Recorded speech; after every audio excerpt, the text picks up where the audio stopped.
And we are live. We are back for match week 24 prediction. I can't believe we're at 24, you know what I'm saying? Only 14 match weeks to go. Only 14.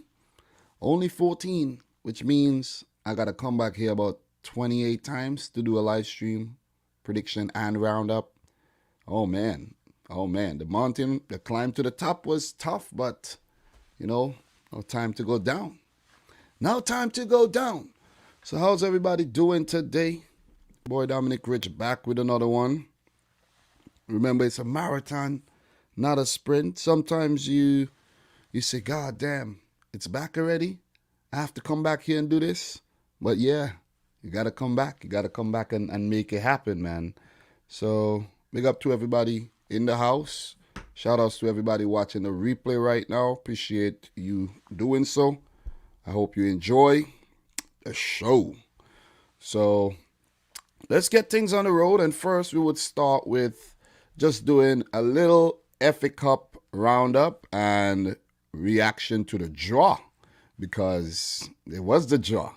This time around, Man City did not get an easy draw like everybody, thought they would have. Thought they would have got like a Sheffield United or Bournemouth. Didn't happen. So just to recap the fifth round of the FA Cup, we had Burnley losing to Bournemouth at home. I think that was the first time that have ever actually happened. So, congratulations to Bournemouth. They're going through some things there. They fired their manager. I think his name is Jason Tyndall. And they actually put Woodgate in charge. And he is the caretaker manager right now. But with results like that, maybe Woodgate is the man. So in this game, Sam Surridge scored in the 21st minute. And then Junior Stanislas dispatched the penalty in the 88th. I actually saw that. And Bournemouth romped to a 2-0 victory. So congratulations to Bournemouth. Pretty good accomplishment. I think this is the first time they advanced to the quarterfinal for a very long time. I think this is only the second quarterfinal advancement, if I'm not mistaken. But we're not going to get too deep into the nitty-gritty right about now. For Bournemouth, they would play Southampton in the next round. And to talk about Southampton, they defeated Wolverhampton Wanderers 2-0. I didn't predict Bournemouth to beat Burnley, and I didn't predict Southampton to get the better of Wolves, but they did, through goals from Danny Ings in the 49th and Stuart Armstrong in the 90th minute. So Wolves are out of the FA Cup. Southampton still has something to hang on to despite their recent failures. I think they have lost 5 league matches in a row, and they do play Wolves next in the league. So we will talk about that Wolves-Southampton game today. For the next FA Cup roundup, we had Man United beating West Ham 1-0. That game went to extra time, and it was one of the most boring games I've ever seen. We had a goal in the 97th minute by Scott McTominay. He's been popping up with a lot of goals lately, and I think this season he has scored more goals than he has ever scored in his previous, matches combined. It's crazy. He's going through a purple patch right about now. So Man United will move on to the quarterfinals, and they will face Leicester City. That would be a road game for Man United. They play Leicester, who got a 1-0 win over Brighton, and this came in the last minute of the game. The 9 embers of the game, scored by former Man City Academy graduate Kelechi Iheanacho in the 94th minute. So Brighton Hearts shattered into 1,000 pieces, and Leicester go through to the last 8. So Man United versus Leicester, it's a pretty tasty clash. Pretty tasty, you know what I'm saying? Seeing that it's the FA Cup and all.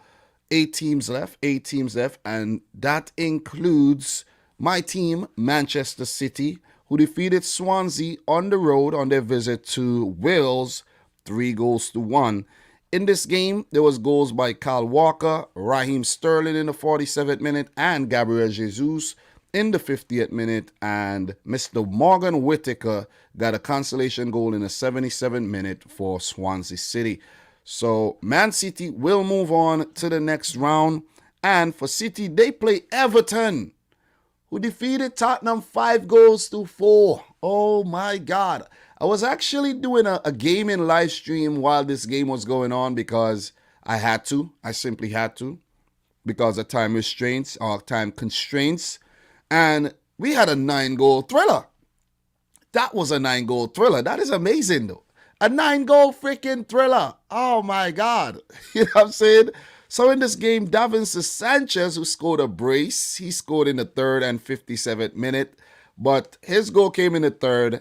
And then we had a goal from Dominic, my namesake Calvert-Lewin, in the 36th minute.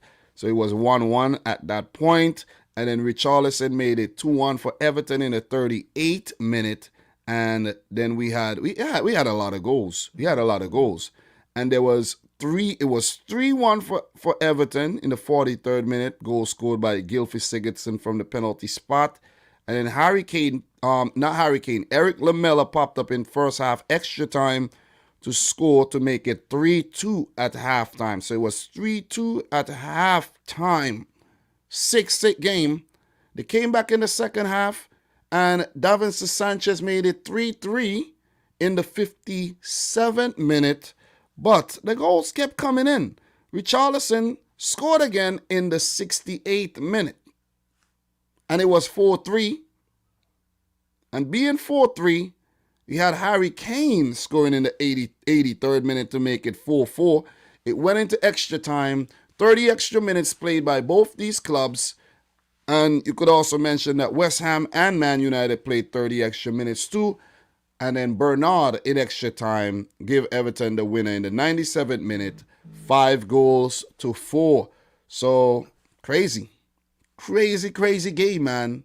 Crazy game. 9 goals. You know what I'm saying? You watch the Man United West Ham game and you're like, boring. And then you get this one and you're like, oh my God, so many freaking goals. So this was a classic. This one was definitely a classic. So Everton will play Manchester City. Everton will be the host for this one. We have 2 more games with Sheffield United defeating Bristol City. I got most of these predictions wrong anyways, but Billy Sharp scored a penalty in the 66th minute. Alfie Mawson got sent off in the 65th minute. I didn't watch this game, so I'm thinking the Alfie Mawson got a red card and Billy Sharp scored from the resulting foul penalty. So Sheffield United have something to actually play for this season, which is an FA Cup. Could they go on and win it? Who knows? Who knows? That's the magic of the FA Cup. You know, anybody could win it. They will play not Barnsley. They will play Chelsea. Barnsley, you wish. They will play Chelsea. I just saw the Barnsley and I was like, Barnsley. They will play Chelsea, who won 1-0 on the road, courtesy of a 64th minute goal by Tammy Abraham. So in the next round, which is the quarterfinals, the fixtures are as follows. Leicester versus Manchester United. Everton versus Manchester City. Those games will be on March 20th. All the games would be on March 20th, so about a month and a week from now. Bournemouth will host Southampton, and Chelsea will play Sheffield United. So Bournemouth are the only championship team left in the competition. So that does it for my FA Cup roundup. My actually somewhat of a quarterfinal draw reaction, you know, and I think it's well poised. It's well poised. I think it's set up very, very well. And let's see who will move on to the semis. Will it be City, or will it be Everton, Leicester, or Manchester United, Chelsea, Sheffield, or Bournemouth? Could it be Southampton? We shall see a month from now. So there you have it. Big up to everybody in the house right about now. Appreciate you guys coming through for yet another roundup. Appreciate that. That was like a warm-up there. And what we're going to do, we're going to get straight into the Premier League match predictions. But before we do, I'd like to congratulate Mohamed Salah for winning Goal of the Month, Budweiser Goal of the Month, for that goal he scored against the West Ham United in Liverpool's win. That was the goal where Alexander-Arnold passed to Shaqiri and then Shaqiri to Salah, and, you know, in 6 touches. 6 touches, man.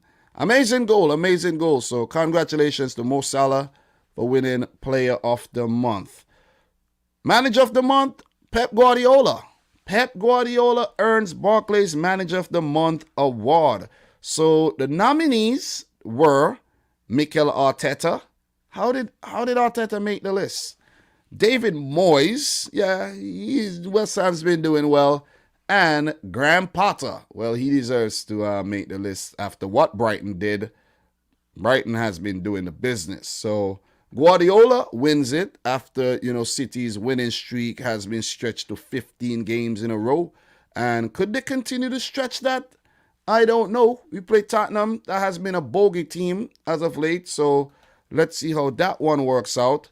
Player of the month for January. Ilkay Gundogan of Manchester City truly deserves it. The shortlist included John Stones, Bukayo Saka, Mateus Pereira of West Brom. We had James Maddison, Bernd Leno. You had Jack Grealish. And who is this guy? Craig Dawson and Ilkay Gundogan. So Ilkay Gundogan came out trumps in that race for Player of the Month. So congratulations to him, man. He has been simply amazing. He has been really good. He now has 9 goals? 9 goals in the league? Awesome, man. I think he's top of the goal scoring charts for Manchester City, which is pretty damn good.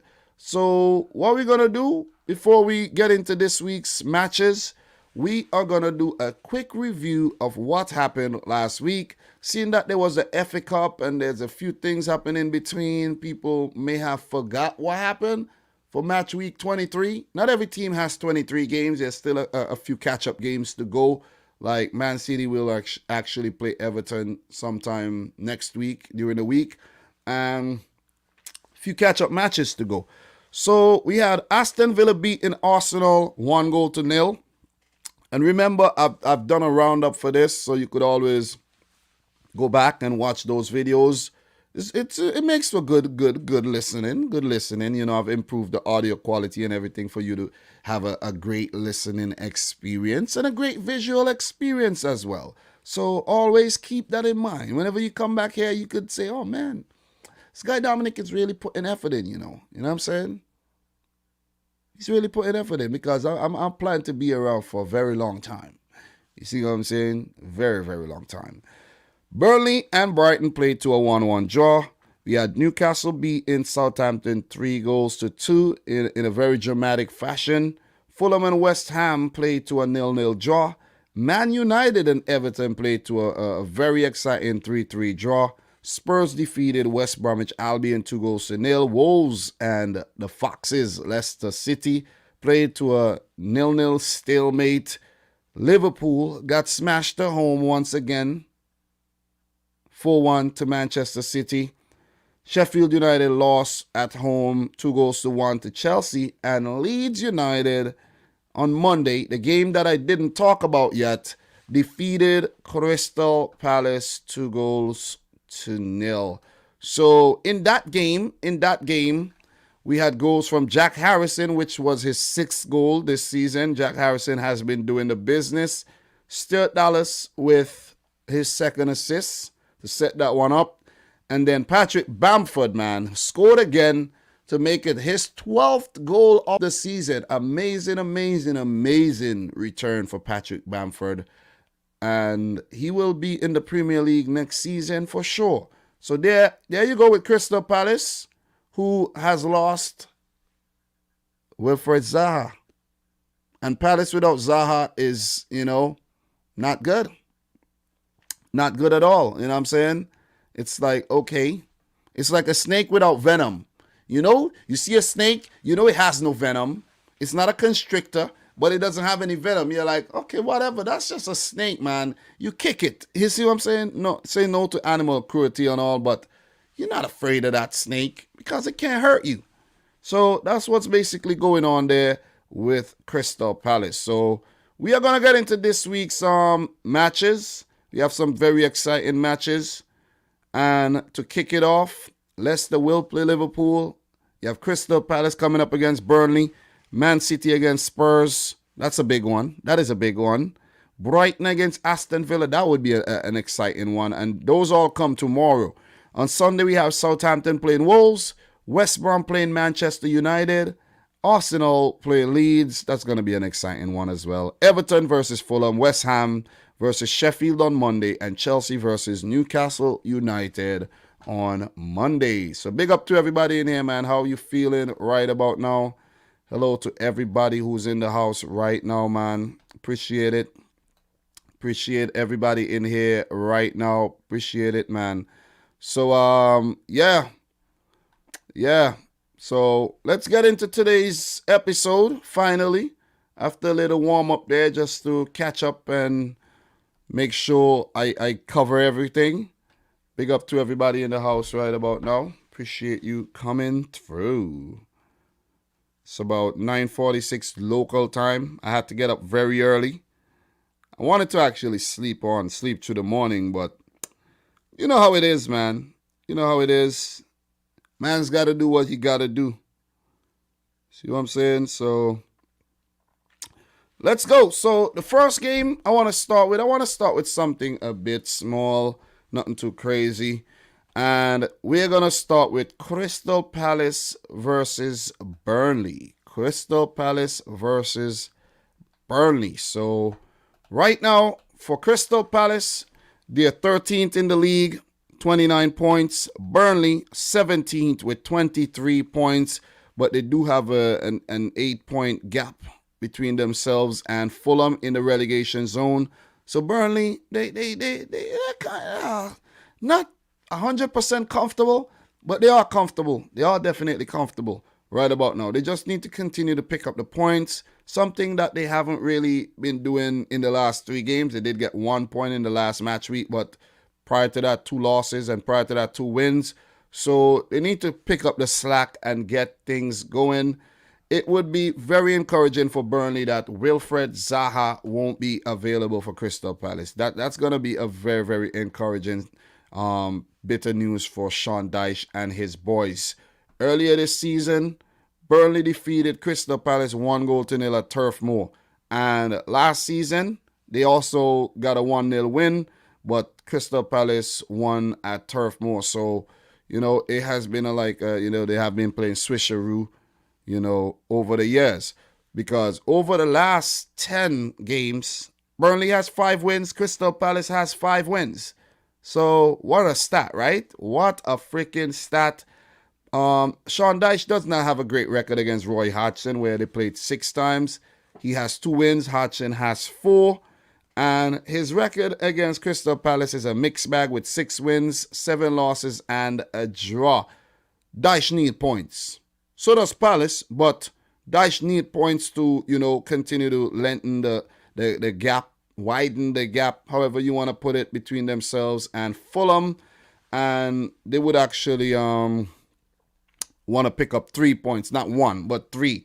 What we're going to do right now, I'm going to let you guys know the stat for Wilfried Zaha when he doesn't play.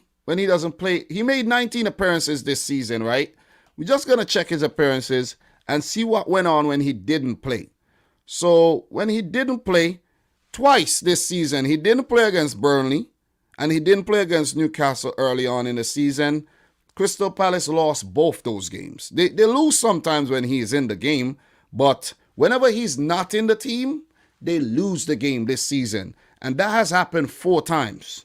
And when he played, they have lost a few times, 1, 2, 3, 4, about 6 times when he plays. But the important stat is when he's not in the team, they tend to lose games. I think it's about 19 to 20 games. I think it's about 18 out of 20 games that he hasn't played. Crystal Palace have lost the game. So this is some good news. This is some very, very good news for Burnley. Very, very good news. So what we're gonna do right now, we're gonna just take a look at their head-to-head. We're gonna take a look at their head-to-head where they have all-time 11 Premier League matches. And Burnley has 5 wins. Crystal Palace has 5, and there has been 1 draw. So both teams are poised level going into this one. Home record in the Premier League for Crystal Palace against Burnley: 5 games, 2 wins, two losses, and a draw. So look, man, look. Wilfred Zaha injury, I think, will definitely affect Crystal Palace. I know they have Eze, has had a really good season so far. The likes of Bashuai, Ayu, Benteke, Townsend, Van Aanholt. They have some very good players. Rita Wall has been playing well this season, along with the, very, very reliable Guaita in goal. But Burnley, coming off of a loss here in the FA Cup, they need a win. They need a win. A draw and 2 losses in the Premier League. So basically, they're winless in the last 4 games in all competitions there, or it may even be more. But they need a win. They need a win. This game is a tricky one to predict. So I'm gonna go ahead and I'm not gonna. It's a weird one. It's a weird one. Could Burnley do the double over Crystal Palace? Yes, they can. But for this one, I think it's gonna end in a draw. I think this is where there's gonna be a draw. They won't lose without Zaha this time. And I'm gonna say 1-1 draw between Crystal Palace and Burnley. If you guys have any predictions to share, please let me know in the comments section. Please let me know if you have any predictions to share. So what we're going to do, we're going to move right on. We're going to move right on to the next one. No delays today. Burnley, Crystal Palace. Not a game that most people would actually tune into. And if you're someone who you like to watch Premier League games, but a game like this is going on, that could be actually a time when you say, okay, if there's a Bundesliga game or Serie A game or La Liga game playing at the same time, that's the opportunity to go watch one of those, because this is not the most exciting match, to be completely honest here. It is not. So we're going to move on to the next one, and let's talk about Southampton versus Wolves, man. Southampton just defeated Wolves in the FA Cup 2-0. They needed that win really, really bad, because they have been going through a horrible run in the Premier League, and that would give them the boost of confidence that they actually need. 5 losses in the last 5 games, and it could stretch further than that. Let's make sure, let's double check, and I'll let you know how far that losing run stretches back. They did beat Arsenal, so they did beat Arsenal in the FA Cup. That's the FA Cup. They've been doing well in the FA Cup, though. Hence the reason why they're in the last 8. But since they defeated Liverpool, let's go back to the Liverpool win. Since Southampton defeated Liverpool 1-0 at St. Mary's Park there, they have been horrible in the Premier League. They lost to Leicester, lost to Arsenal in the league, lost to Villa, lost to Man United 9-0. You have to mention that. And lost to Newcastle United, even though Newcastle went down to 9 men. You see, so they needed that win in the FA Cup, and they play Wolves, but it would be a switch around of fixtures where the game in the FA Cup was played at Molineux, and now this would be at St. Mary's Park. Right now in the league for Southampton, they're 12th. They do have 29 points, and Wolves are 14th with 27 points. These teams still need points. These teams could, I don't think they're thinking about Europe right now. Europe will be nice for both of them, but survival will be key, and to get over that finish line would actually be key. So I must say they just need points here. Forget about thinking about Europe, Wolves. Just survive the Premier League. You're going through a rebuilding phase right now after 2 solid seasons in the league. As for Southampton, they have endured a longer time in the Premier League, but last season was a bit scary for them, and it's getting into that territory again. But I think they'll recover. I think they will definitely recover. Is this going to be the game where they recover their form in the Premier League? Is it? First game this season, the reverse fixture at Molineux was a 1-1 draw. Seeing that Wolves are coming off of a loss against Southampton. They just played this opponent. Could they conjure up the strength, the courage? Could Nuno actually marshal his troops to a comeback win here? Wolves, they haven't been good this season. It's just a weird season for Wolves where since Raul Jimenez picked up that injury, they have just crashed. They have just crashed, man. You know, very, very little points picked up in their last 10 games. And they have been going through a wretched form, man. Wretched form this season. In the last 5, they only have 1 win. There's 2 draws and two losses in between there. And they got to get their act together very, very soon, man. That 2-1 win against Arsenal, it definitely helped boost their confidence. They went on to get a draw against Leicester, who has been flying high in the Premier League, currently sitting 3rd. But you need wins. You need wins, Nuno. And you need your players to step up. Traore has to step up. The new man, Willian Jose, has to step up. Fabio Silva, when he has his opportunities, has to step up. You see what I mean? The young Pedro Neto has been bearing the burden because of the injuries to Podence, injuries to Raul Jimenez. But the other players have to support him. Neves and João Moutinho has been, bit solid in the midfield.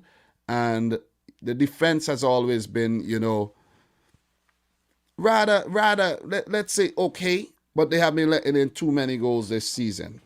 See what I mean? Kilman. You have the likes of Bowley and Connor Cody back there. I think Saiz was going through a bit of injury problems. Semedo, in my opinion, came over from Barcelona for big money, has not really stepped up. And, he has not really impressed most of us, right? So, Wolves versus Southampton, or Southampton versus Wolves here. None of these managers, I think, are under pressure to get the sack or anything. Hassan Hutel has a very solid record against Nuno with 5 games played, 2 draws, 2 wins, and a loss. So, and that's the same record he has against Wolves here. So, seeing that they played midweek and familiar opponents, they know how Wolves are going to set up, how they're going to come. And I have a feeling, I did not predict Southampton to win in the FA Cup, to be completely honest. I thought that their bad run of form would continue. They didn't have the confidence to, pull this off. But the fact that they did, it's kind of convincing me that they need a win. They need a win really, really bad. They need a win badly. And Wolves fielded a good 11. They fielded a good 11. We're not going to act like if they did not field a good 11, they did. So for this one though, I'm gonna go for, guys, the Premier League is so unpredictable, man. It's so unpredictable. So I'm gonna go for a 2-1 win for Southampton here. I'm gonna say a 2-1 win for Southampton. If you have any predictions to share, please share it in the chat. We'll definitely appreciate that. Please share it in the chat. So if you have any predictions, I'm going to be reading comments right now. So big up to everybody in the house right now. Big up to Adam Sambol, who said, I think Southampton will win. It will be a nice match. Wolves will lead the score by 2-0 and Southampton will come back by 3 goals. They have Ings, so that is great form for them. Well, we know Southampton has James Ward-Prowse in their ranks, and he has been simply amazing on the dead ball. And Danny Ings is a very, very determined striker. So, the fact that I think they could pull themselves back and get their confidence back. They could go on to pull off 2 wins on a row, 1 in the FA Cup and 1 in the league against Wolverhampton Wanderers, simply because they just have to. They just have to win. You know what I'm saying? They just need this win badly. Last 5 games, all losses, man. They need it. You see what I mean? They need it. They need it as much as a young child need their mom. Not their dad, but their mom. They need this win badly, man. You see what I'm saying? So, with that being said, thank you very much, Adam Sambol, for dropping that predictions. Dupe saying 1-0. Julian saying 1-1. Air Slayer saying a 2-0 to Southampton. And we have Mono Mailer saying 2-1 Southampton. Ward-Prowse free kick will score a free kick. Marlon Daly, appreciate that. Oh, and Adam is saying, I feel better than yesterday if you're wondering why I'm here. All right, man. Good. Very good to hear. But don't listen. Don't take anything for granted, Don't, I feel better, Stay vigilant, okay? Stay vigilant. Please, stay vigilant. Big up to Steve. He said a 2-1 win to Southampton. Appreciate that, Dupe. You did say, I did mention your 1-0 prediction for Southampton there. So that does it. Wolverhampton Wanderers versus Southampton. Wolves need him in his back like yesterday. They need him back badly. I don't know if he'll be the same. I don't know if he'll have to play with one of those Petacek helmets. I don't know. But they either need him back or they need William Jose to channel whatever energy Raul Jimenez has and actually start scoring, because they're not scoring enough goals at all. They're not scoring enough goals. And what is this I saw about Danny Ings being linked with a move to Manchester City? That's a strange one. That is a strange one. I doubt that would happen. Guys, knowing Man City does not fit the mold. Does not fit the mold for the type of signing that, City would bring in. Romelu Lukaku? I don't think so. I really don't think so. Lautaro Martinez. Now you're talking about a striker who fits the mold. He's younger and, he wasn't in the Premier League before or anything, and he wasn't at Man United or anything, wasn't at Chelsea, wasn't at West Brom, wasn't at Everton, wasn't all over the place. So, Romelu Lukaku, nah. I don't have any problem with Lukaku, but I just don't see it happening. You know what I'm saying? I've been looking over the horizon, man, and I just don't see it happening. So, no. I could see more of a Lautaro Martinez or an Erling Haaland. I could see City splashing the cash for Erling Haaland, man. He's very young. He scores a lot of goals. He scores for fun. And his dad used to play for the team. So I see more of a Haaland signing over a Lukaku and Danny Ings. Danny Ings, his injury record isn't great. But Erling Haaland, that's one for the future. And if you don't know by now, Man City, they make signings with the thought of the future in mind. The future. Okay? You're not thinking about the past. That's gone. We're thinking about the future. 5 to 8 years ahead. That's what we're thinking about. Hence the reason why the signings of young Ruben Diaz, 23, young Ferran Torres. You see that? Nathan Ake is still a very young player as well. Good defenders are hard to find. He's been struggling with some injury problems. But I don't think we'll see Nathan Ake until next season.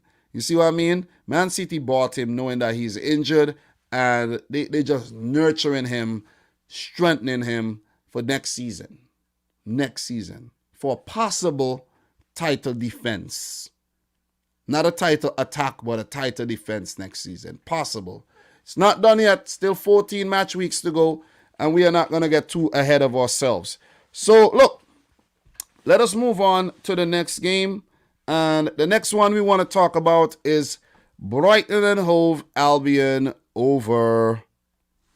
Oh, I got distracted here. Thriller from Manila, what up, bro? He said, there's rumors that Ings want to play Champions League football. Of course, everybody wants to play Champions League football, but not everybody's gonna get to play Champions League football. Remember that. Look at Pierre-Emerick Aubameyang. Since he came to Arsenal, he has never touched foot in a Champions League on a Champions League arena. Never, ever. So the next game, Brighton and Hove Albion versus Aston Villa. That would be the one we talk about. And that's an exciting one, seeing that both teams have been very, very good this season. And they have been both impressive this season. And I don't think any of them would have to be worrying themselves about a relegation scrap this season, seeing that they have played well. So Brighton versus Aston Villa. Ooh, yeah. This is going to be a good one. Early on this season, Brighton defeated Aston Villa on November 21st, 2-1. So that's an encouraging result there for Brighton and Hove Albion. So in the last 10 games, though, that was the only win against Aston Villa, where they lost 5 and drew 4. There was about a 3-1-1 draws and a 0-0 draw in between there. And these are fixtures that span all the way back to 1982, if you are actually wondering. Just hitting you with some value, hitting you with some good, strong stats and everything. And, that's the best. That's what I could do. I'm just come here to deliver the heat. You see what I'm saying? Look. Heat every single week, man. Every week. Bring the heat, man. You see what I'm saying? Appreciate everybody in here. Make sure you hit the thumbs up button. Definitely do appreciate everybody who choose to come through. It's not a big crowd, but it's a good crowd. Remember that. It's a good crowd. So big up to everybody in here. Big up to King Kong, FC Bankrupt Lona, Fabio FC, Air Slayer, Adam Sambol, Mona Mela Mukesi. Big up to the boy Thriller from Manila. Yeah. So Adam Sambol, Chelsea might make Haaland worse. Look at most of our strikers. They do not click right. Look, man, Chelsea got enough. Chelsea got enough strikers and firepower there. Take your eyes off Haaland, man. Haaland is for Man City. But look, it goes to the highest bidder, or where the player actually wants to go. Maybe Haaland wants City and not Chelsea. Who knows? Or maybe he wants Chelsea and not City. Let us wait and see. He definitely do not want Manchester United. We know that. Because we know United went in for him when he was very cheap. And he said no. Michael Olapido, how are you feeling, man? He said, no.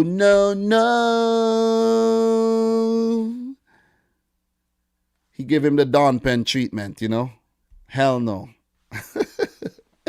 Oh, man. So let's get back to the Aston Villa versus, or let's say the Brighton versus Villa. So Brighton has not been that good at home this season. You know what I'm saying? They haven't. But recently picked up a really, really good home win against Tottenham Hotspur. So that could turn around their home form big time, though. Big time. They're coming off of a loss in the FA Cup to Leicester. Narrow loss. But a draw against Burnley. They beat Liverpool 1-0. Beat Tottenham. These are the results that really got people respecting this Brighton and Hove Albion team. Even though I think that people have been giving Brighton their props all season, but they just didn't know how to get themselves over the finish line. You know what I mean? It's like they run a marathon, and when they get right next to the finish line or close to the finish, they just get tired and they fall down and they get passed. That's what was happening to them all freaking season. Hence the reason why they have all those draws. But home form has not been great, but they have been, pulling things back as of late there, with a home draw against Fulham and a home win against Tottenham. And that has to be coupled with the home win against Blackpool in the FA Cup as well. And you could go back to the home draw against Wolves. So, look, in 2021, we could conclude that they have been playing a lot better at home. So, Graham Potter is getting, a few injured players back, the likes of Danny Welbeck and Adam Lallana was struggling with injuries, and these guys are back fit once again. Nice to the team, the likes of Mupé and Connolly and Trossard and Gross and, who else? I think they're missing Tariq Lamptey, though. I think Lamptey would have made this team a lot better. But I think, Veltman, White, Dunk, Burn, all these guys are doing a really, really good job, man. Webster, all these guys are doing a really good job. So this would be a tricky one to predict. But, the way Villa are playing right now, it's hard to count them out. It's really, really difficult to count them out, man. Ollie Watkins playing well. Very, very, very, very, very well this season. I think he has over 10 Premier League goals already. Jack Grealish, one of the most fouled players creates the most chances in the Premier League, amongst the best when it comes to creating chances as well. And you have the likes of Bertrand Traore, who has been a live wire for them. Ross Barkley has been solid, along with John McGinn in the midfield. So, and there is Marvelous Nakamba. We cannot forget Marvelous Nakamba. You see what I mean? So I don't want to go name dropping everybody or nothing. I don't want to do that. But I'm just pointing out the guys who have been solid this season. The fullbacks have been solid. Matt Target and Matty Cash has been solid. The two Matts at the back there has been solid, along with Tyrone Mings, who I saw this morning that he's, Man United linked to Tyrone Mings. I'm like, oh, man. Ezri Konsa has been playing well. Look, man, this is going to be a good one. This is a mouth-watering fixture, man. Definitely. Brighton, Potter versus Smith. So, look, right now, Aston Villa 9th. They got 35 points. They got 35 points last season. That's how well they've been playing. Villa has 17 games to go, So they will be looking to get Europe. They will be looking to get at least a Europa League spot there. And if they continue playing the way they have, that is up for grabs. 3 wins, 2 losses in their last 5. Not bad at all. As for Brighton, they are unbeaten in their last 5. So, well, not in all competitions, but in the Premier League. After Manchester City, do you know who's the next best team? Brighton, in terms of form. Brighton. So this one is definitely a difficult one for me to predict, though. I'm actually catching my neck to predict this one, and I'm gonna go for this one here. I'm gonna go for a draw. I'm gonna say a lively 2-2 draw here. Don't be afraid to predict draws, guys. Never ever be afraid to predict draws. So I'm gonna go for a draw here. And while I'm here, I'd like to thank everybody for tuning into yesterday's Champions League live show, though. That was fun. I was actually watching back a bit of that, and I was like, oh, man. Crispy, and very informative. Very, very informative, man. King Kong, very good point, man. Very good point. Yves Bissouma is a brilliant talent for Brighton. I was name dropping and I didn't even mention the name Yves Bissouma. They would have to work very, very hard on holding on to him. Very, very hard, because a lot of teams are eyeing him up. And, very good defensive midfielders are hard to come by in these times. And even N'Golo Kante has kind of fell off a bit. And I think that'll be a great, great, great signing for any team. Any team looking to bulk up their midfield. So big up to Yves Bissouma. Definitely.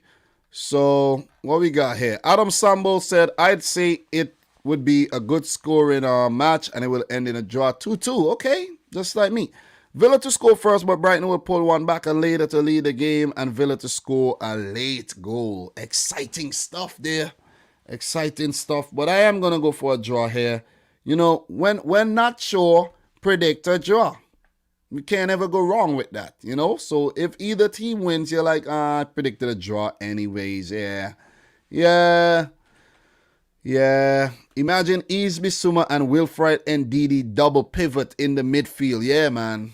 But Ndidi needs to stay fit, though. He needs to stay fit. He's been struggling with injuries lately. And I think he did play the game during Brighton, though. I think I did see him on the lineup, if I'm not mistaken. I think I did see him. But look, this one could go anyway, but I'm going to go in between. I'm just going to get sandwiched in between here with a draw. I'm just going to get sandwiched. Please sandwich me with this draw here. Thank you very much. Sandwich. Thanks. Sandwich. Sandwich. I remember one time when, I was a bit younger and my now 22-year-old, soon to be 23-year-old sister, there was one time we were just saying sandwich to each other. Like, sandwich. That was pretty funny. Pretty funny. But we're going to move on to the next game, man. Let's talk about West Ham versus Sheffield United here. West Ham United versus Sheffield United, the battle of the Uniteds. The Hammers versus the Blades. The Hammers versus the Blades. To make a blade, you need a hammer. Bing, bing, bing. Blacksmith. Look, man, look. Sheffield United, could they survive? Keep asking that every single week. Could they survive? It's going to be hard. They have 23 games played, 11 points, 15 to go.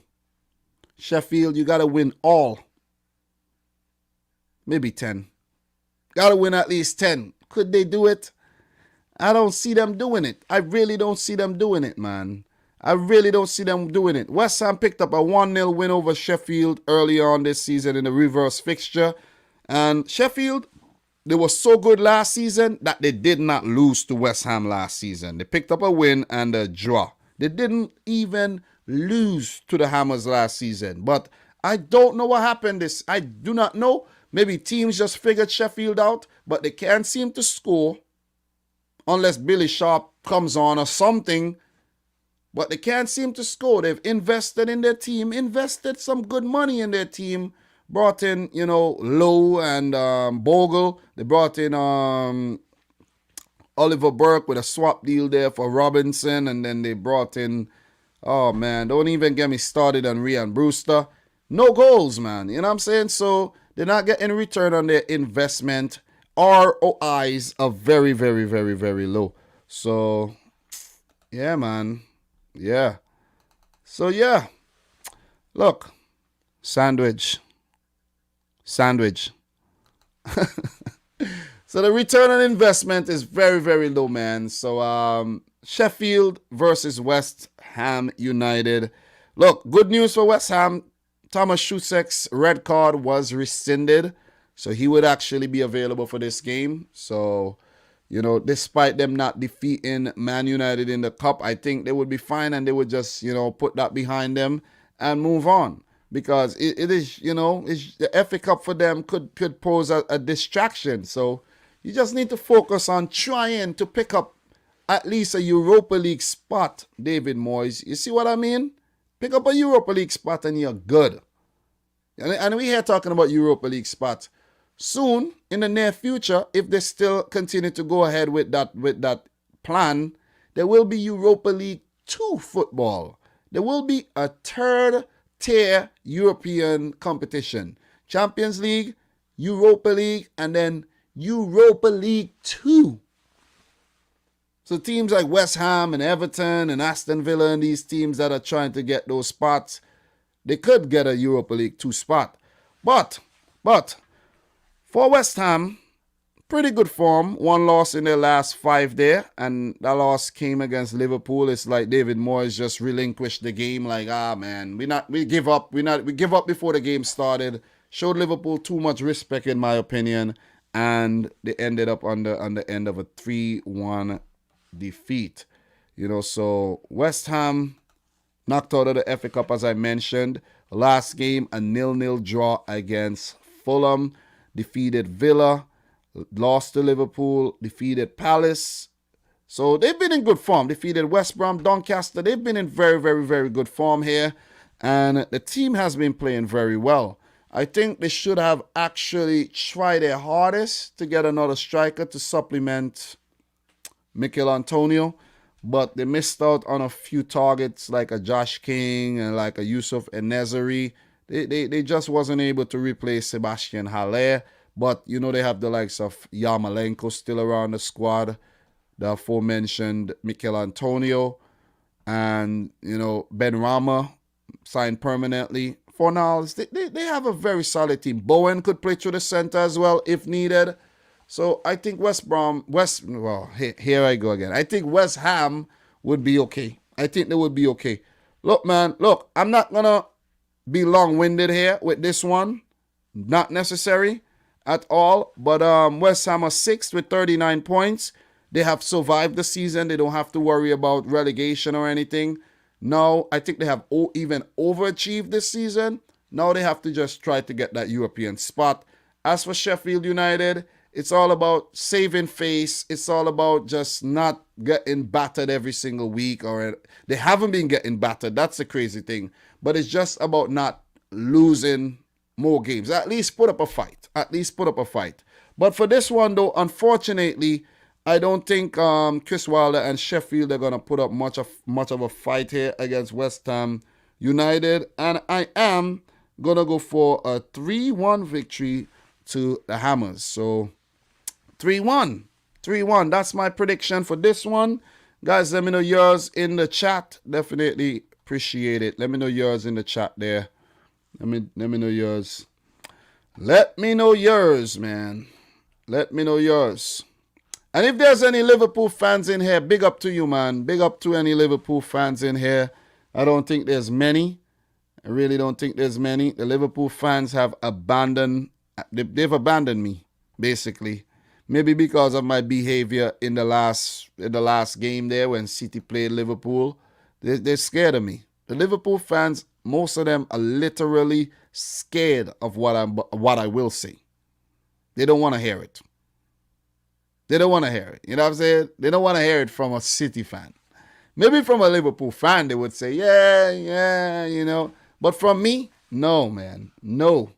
I'm like the executioner. I'm like the executioner, man. I'm the executioner. Me. Executioner Dominic Rich. You see what I mean? Loved before. Loved. That's the crazy thing. Loved when Liverpool were winning. And I'm talking about winning. All I do is win, no matter what. They love me. But now, they hate me. They don't like me. You see what I mean? They don't come out. They don't want to come out to play. They don't want to.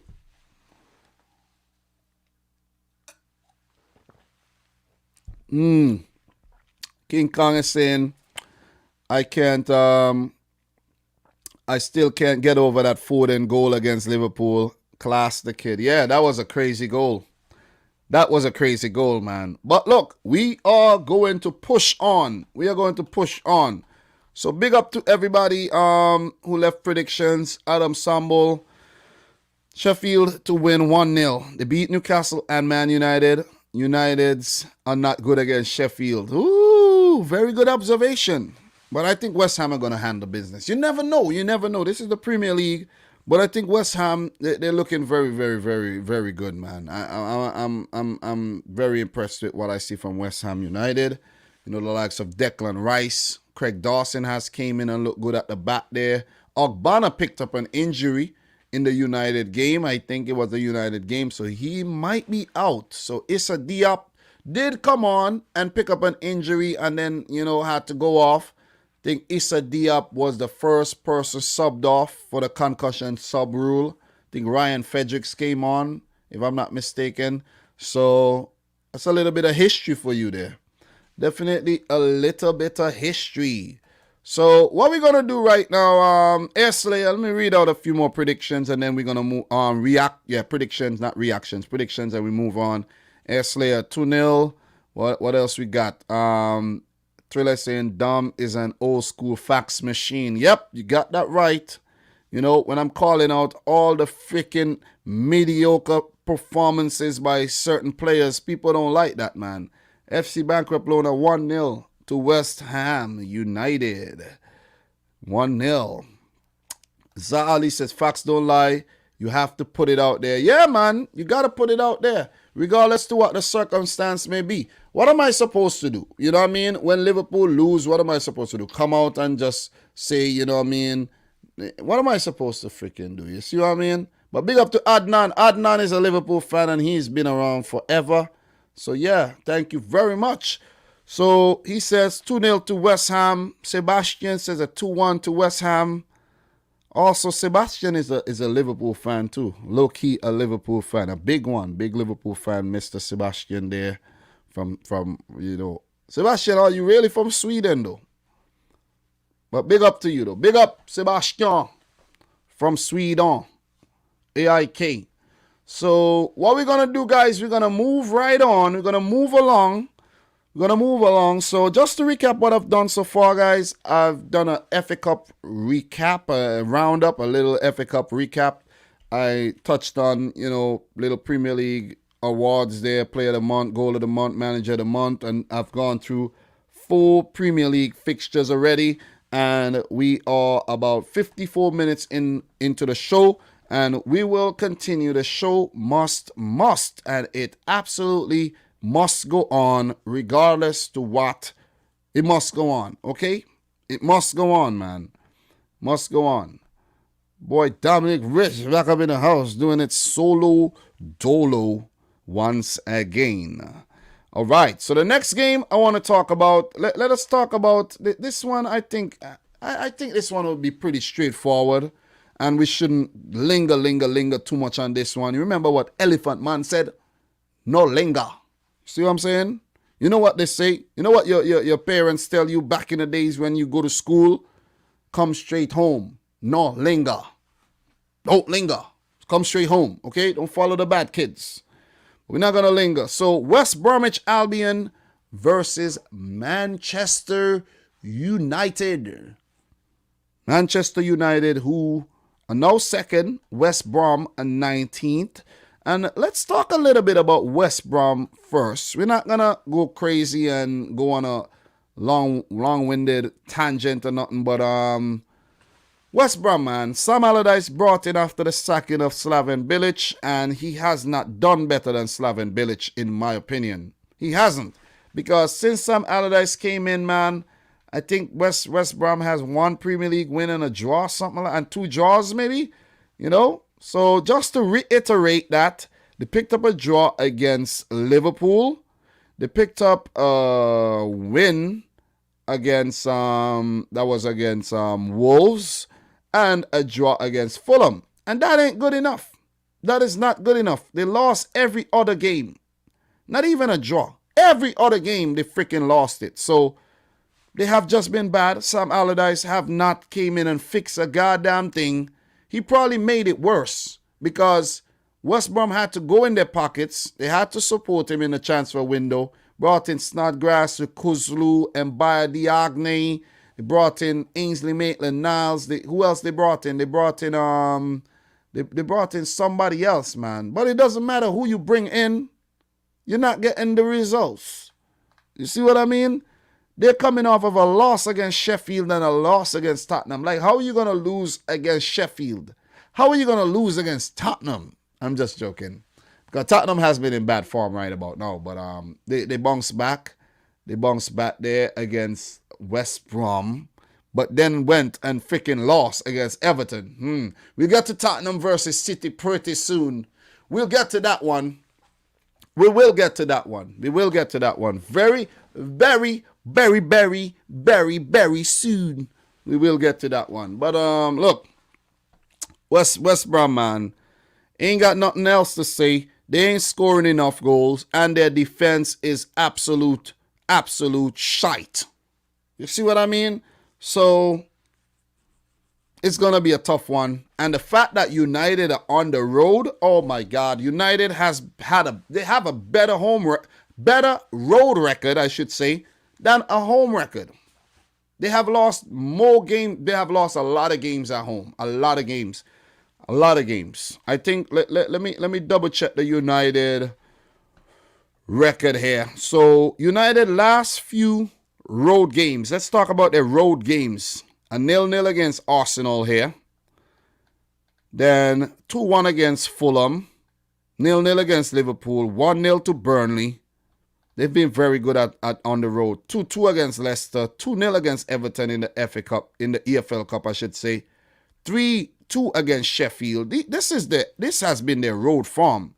Let's not talk about the 3-2 loss at Leipzig, though, But 3-1 to West Ham. They've been traveling well. 3-2 to Southampton. A lot of comebacks from behind and everything. You see what I'm saying? A lot of comebacks, man. So, look. United, they defeated West Ham in the FA Cup there, the round of 16, 1-0. Scott McTominay with a goal. He has been proven to be one of their key players. Bruno Fernandes, seems like they can't do without him. Every time they're struggling, they have to just bring him on, for him to spark them to life. So he would be a key player for them once again. If Bruno Fernandes picks up an injury, oh man, what would Man United do? I don't know what they would do if freaking I almost called Bruno Fernandes United, because he is Man United. I think they shouldn't. They shouldn't put that burden on him. I was gonna say they should make him the captain, but they should leave the captain armband with the fridge though. What's going on with their defense there, man? You know what I mean? Against Everton there, the last Premier League game, 3-3, shambolic, man. Shambolic. You see what I'm saying?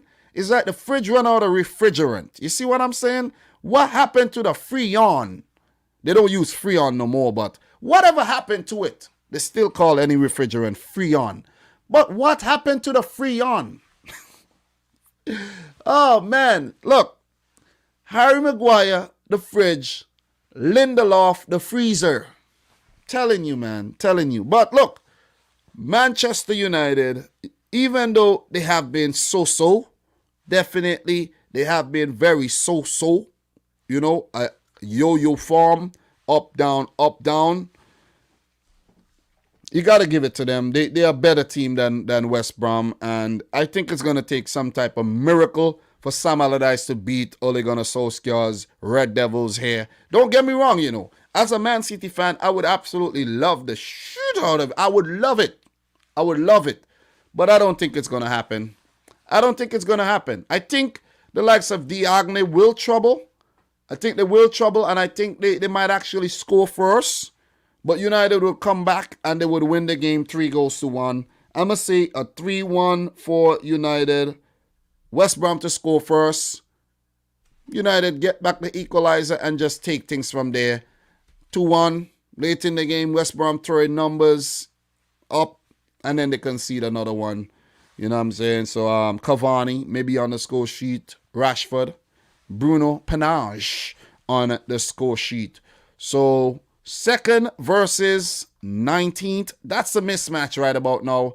West Brom has 12 points. I don't think they're going to survive. They have a single point in the last 5. While for United, though, as I said, they've been a little up and down. 2 points. 2 points. 2 points dropped in 2 games and 3 points dropped in 1. So that's 7 points dropped in their last 5 matches. That's way too much. Way too much when you're considering yourself a title contender. That is why I say you're not a title contender. You are a pretender. How many points have Man City dropped in their last 5? Or let's even say their last 15? 0. You see that 00? See that 00 guy in the comment there? 0000? That's Manchester City right there. No money in the bank. Zeros. 0 points. So I'm going to go for United to defeat West Bromwich Albion on the road. Their really good road form continues. And they will prevail. To keep the pressure on City, I must say. Because, you know, keep the pressure on City. You need a little pressure to, whoa, he's coming. Whoa, keep running. You know what I mean? We don't want to slow down and walk. We don't want to start walking here. We want to keep running to the finish line. And United are going to keep that pressure on. If Sam Allardyce and West Brom manage to pick up a draw or a win here, good for them and good for City. You see what I'm saying? Also good for Leicester City and Liverpool, who are on United back right now. So big up to everybody for making predictions right about now. Boy, Adam Samble saying United going to win 3-1. They want to keep their form and to maybe get that first place, you see. If they lose this game, they can say adios to the title. Dom, we think alike with score predictions. I think so. Adam, what's your zodiac sign? What month you born in? Maybe we're on to something there. You know, what month you born in? And maybe we're not. Maybe we are not. You know what I'm saying? Maybe we are not onto something. So a wonderful human being with a great character says West Bromwich Albion gonna shockingly take a point at their turf. They have not been good at home too, you know. West Brom has been horrible at home. Especially, before Sam Allardyce and after Sam Allardyce. So Adam, December what? Late December or early December? 'Cause I think you might be a Capricorn too, like me. Think you might be a Capricorn too. So, yeah, Diaz and Rodri fit. To be honest, I'm not 100% sure about that. And I'm not worried about that. Oh, the boy Adam Sambol is a Capricorn too. We're both Capricorns. Oh, it's 23rd of Capricorn. Isn't Capricorn from the 24th though? Let me see something. I think Capricorns are from the 24th, onwards. I might be wrong. Oh no, we're both Capricorns. 22nd of December to the January 19th. We are Capricorns. That's why. That is why, bro. That is why. So big up to Adam Sambol, man, my fellow Capricorn. Man. You see what I'm saying? Big up to you. Big up. Okay, Air Slayer West Brom have like 1 or 2 goals at home on the Big Sam. Yeah, man, they have been very, very bad. Very, very bad. Yeah. So what we're gonna do right now, we are gonna move on to the next one. So that's 5 down. Let's talk about Arsenal versus Leeds United. Arsenal versus Leeds United right now. And we're going to get things crack-a-lacking. So for Arsenal, they are actually behind Leeds. Leeds are 10th with 32 points. Close, very close to survival after their long hiatus from the Premier League. Leeds are back, man. Leeds are back with a bang. I saw a lot of Leeds fans came out when I made that video that Rafinha, very talented 24-year-old, almost 25-year-old Brazilian, linked with a move to Liverpool after, there's reports that said scouts from Liverpool are looking at Rafinha and has recommended him to, the Liverpool hierarchy. The Leeds fans came out in the numbers and said, hell no, he's not going anywhere. He's our player. He's on the contract. But I said, what if the player wants to move? What if Liverpool come in for the player? They come in with a good offer. And the player says, I want to move. You can't stop the player. The player want to move. What if you pull a Sterling or Mahrez, you know what I'm saying? Or a Dimitri Payet? You got to sell him. You know what I'm saying? You got to take whatever you can get. Because the player don't want him. If he don't want to play, you got to sell him. So you guys need to stop. They need to stop. Rafinha wasn't in a very good situation at Rennes either. He wasn't in a very good situation there. That's why he left Rennes. He wasn't there for a very long time. So let us see how that one work out. So Leeds, Arsenal right about now. Arsenal are 11th, 1 point behind Leeds. So they need the points, man. They haven't been good in their last 3 games. And that's Arsenal. While we know for Leeds, they are just, up and down, back and forth, like Aliyah. Back, forth and forth. They're just back and forth. They win, they lose, they win, they lose, they win, lose, win, lose. You know what I'm saying? Like, come on, man. Make up your damn minds, Leeds. Look, to just solidify that point I'm making, 10 wins, 10 losses, 2 draws to just balance things out. Oh, man, it's just, look, they're not even hard to predict, They're not hard to predict. They are not. They lost 1, they win 2, lost 1. They're about to win another one, I think. I don't even know what to predict for Leeds, but you can't predict a draw because they don't draw games. They don't really draw games, As for Arsenal, man, it seems like they're going in a little rut again. They're going in this little thing that they don't want to keep. They don't want to slip into that one because since Christmas they were brilliant. They were brilliant until that freaking I think that was that draw against United, and then they lost the last 2 games there.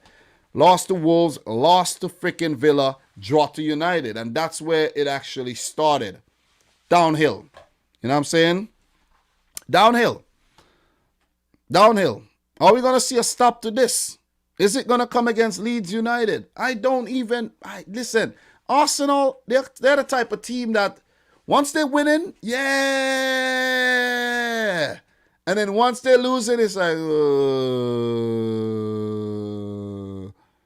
you see what I mean? Like, oh boy. Mikel Arteta, here you go again. Here you go again. Here you go. So 11th versus 10th. There was a 0-0 draw early on this season. So one of Leeds' 2 draws came against Arsenal. Are we going to see another draw here? But before that, Arsenal and Leeds, they had met in the Carabao Cup in 2020 and 2012. Even 2011 twice. And Arsenal have been getting the better of Leeds. Leeds last defeated Arsenal back in 2003. 2003 was their last win against freaking Arsenal. And that was one season before their last season in the Premier League. Their last Premier League game against Arsenal back in the day, 2004, 5-0. 5-0 win to Arsenal. 5-0. All right, so come on, man. This one is difficult. But look, man, I've been putting money on Leeds, and Leeds been disappointing me every time I put money on them. But it's hard to put money on Arsenal right now.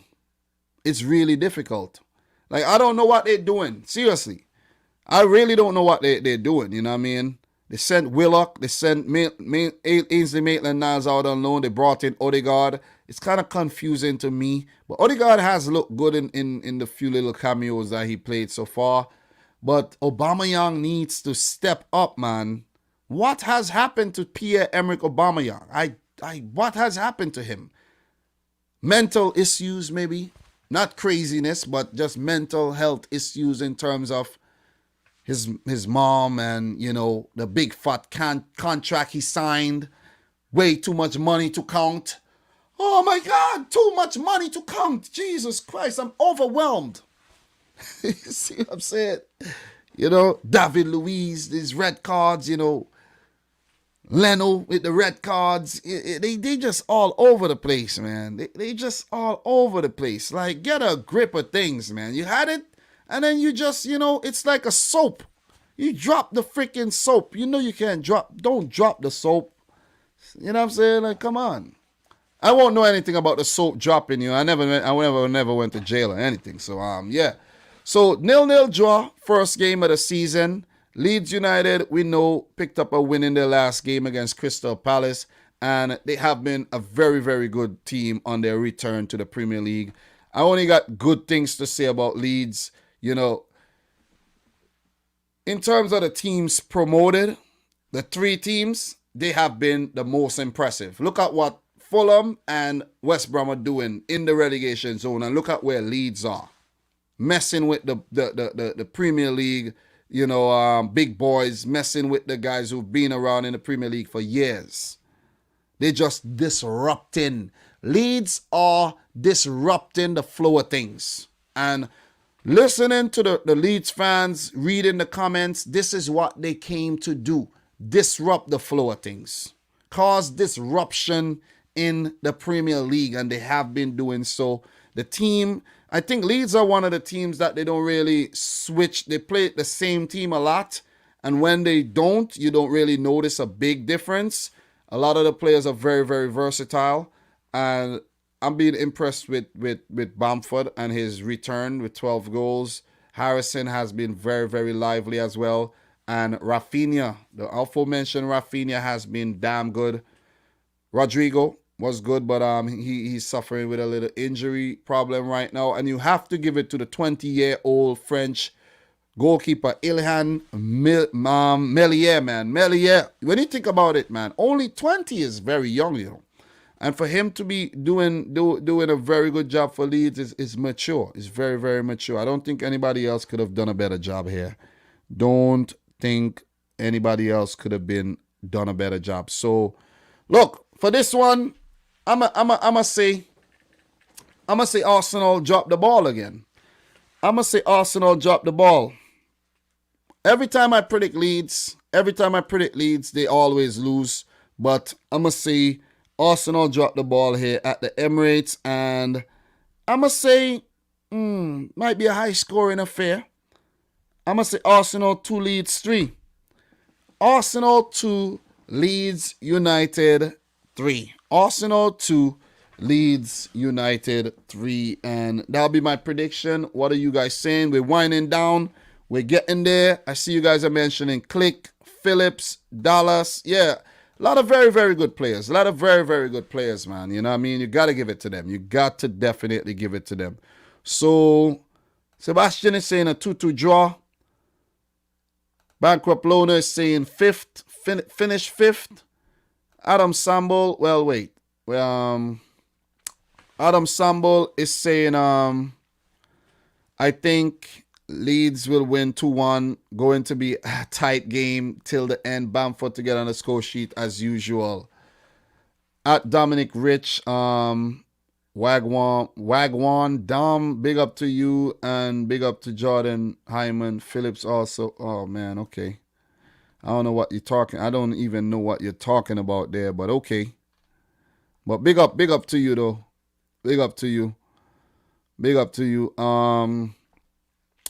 We have Yusuf I is asking, Ola Dom, why not a lot of people watching? I don't know. What do you want me to do? Force the video in people's faces? I don't know. You know what I'm saying? I don't know. Maybe because a certain team is running away with the league right now and everybody else is like, what the heck? Doesn't make sense anymore. Maybe. You know what I'm saying? And maybe because a certain team is like 10 points behind us. Maybe. I'm just saying, man. I'm just saying. Maybe there's no title race and people are not excited. Or maybe people don't like me. Maybe. But regardless, I'm here and I will be here and I will continue to be here. And thank you for showing up. You see what I'm saying? And thank everybody else for showing up. Okay, so we will move on. Appreciate everybody who's in here right now. Appreciate everybody who has liked the video. It's not a big crowd, but it's a good crowd. You can't always get a big crowd. There's no hype. What hype is there? Please tell me the hype. There ain't no hype. You see what I'm saying? There's no hype. There is absolutely no hype. The hype was last week.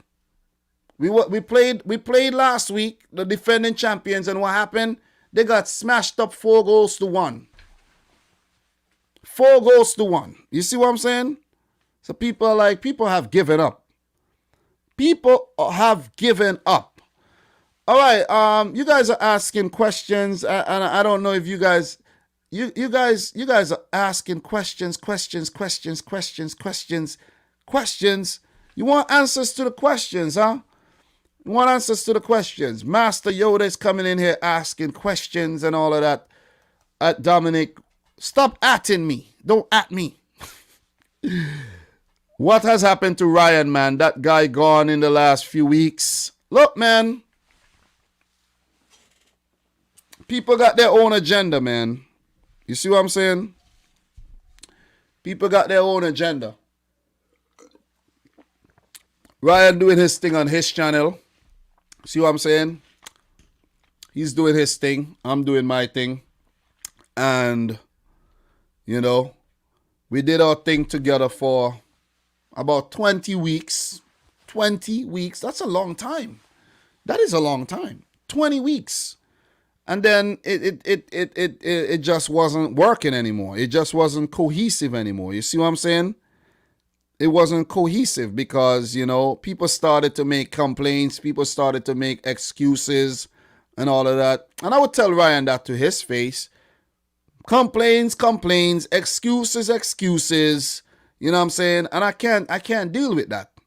I can't deal with that. So, you know, he's doing his thing, you know what I'm saying? I say, listen, you could do this, you know. You could do this. This is how you do this. And he's like, oh, really? Oh, okay. So he's doing his thing. He's having a lot of guests on and everything. So good. I genuinely, you know, I'm good. No bad blood here. You know, he's doing his thing. I'm doing my thing. You see what I'm saying? I almost said I'm doing his thing. No, hell no. But yeah, man, I'm still here and I will be here for a long time. You see, I'm bringing you, you know, good quality. You know what I'm saying? Put on your headphones and you hear the crispiness of the audio. You know, you see the video quality looking good. So that part, I got down packed, and I'm happy about that. And I'm going to just continue to bring you the heat. You know what I'm saying? Straight heat. Straight fire. Listen. Listen. Nobody else got fire. Nobody else got fire in their videos but me. Straight heat. You see what I mean? And look, man. Look, the other thing too is like, you know, I can't deal with the delusional stuff, man. You know what I'm saying? I can't deal with the arguing and the cussing and the fighting and all of that. That's what people like. People like that type of stuff. I can't deal with that. I'm dealing with enough right now. I can't deal with that, man. You see what I'm saying? I can't deal with that. I can't deal with the delusional stuff, man. You know what I'm saying? So I'm going to just sit back here and do my thing. It was nice. It was a nice run while it happened. But, you know, I got to move on. You see what I'm saying? There's no place like home, and I'm home. I'm home. I'm good. And that's that. So, what were we actually talking about? Leeds versus Arsenal. I had to answer the questions. You know, the people coming with the questions, I got to answer the questions. Definitely got to answer the questions. So, to answer to Justin, stop asking me. Please stop asking. If you don't see, you come in, you don't see nobody here, I'm doing it alone. Stop asking. Stop. There's a saying that says, you will never miss the water until the well runs dry. Okay? Take it however you want to take it. You won't miss the water till the well runs dry. See what I'm saying? Your boy Dom has been here since 2017. Just remember that. All right, so Leeds, Arsenal, 3-2 win to Leeds. 3-2 win, and I leave it there. We're going to move on. Let us move on, man. Let us move on. So look. The next game I want to talk about, and I'm going to do something a little uncharacteristic here. Since we ain't got many people in here anyways, and you guys are the faithful ones and you came around to just stick around and just listen and you participate, let us talk about the elephant in the room here, the mammoth in the room, Liverpool and Leicester City. It will be Leicester versus Liverpool here, third versus fourth. Look, Leicester has not had a good record against Liverpool. Liverpool defeated them 3-0 early on this season. It was one of their best performances, as I could recall. Best performances this season in the reverse match. And Leicester got freaking battered, man. Johnny Evans with an own goal in the 21st minute. Diego Jota with a 41st minute goal. And Roberto Firmino with an 86-minute goal to put the final nail in Leicester's coffin. Brendan Rodgers coming up against his old team. It's never, ever good. It's never good. I don't know what goes on with Rodgers, but the man has 5 matches against Liverpool. He has 3 losses, 1 win and a draw. 1 win and a draw against Liverpool. That win did not come for Leicester, but during his time at Swansea, before he was a Liverpool manager. You know what I'm saying? So look, Brendan Rodgers, every time he played Leicester versus Liverpool, he lose the game. You see what I mean? But if we learn anything from what's been happening, right, this season, it's the season where even though the odds are stacked up against you, for some reason, you find a way to freaking beat those odds. You see what I'm saying? Look at City. Haven't won at Anfield since when? 2003. And before that, like God knows when. Maybe 1 win at Anfield in how many games? 50 games. Everybody said it couldn't happen. No way, Jose, it couldn't happen. And what happened? Spanked.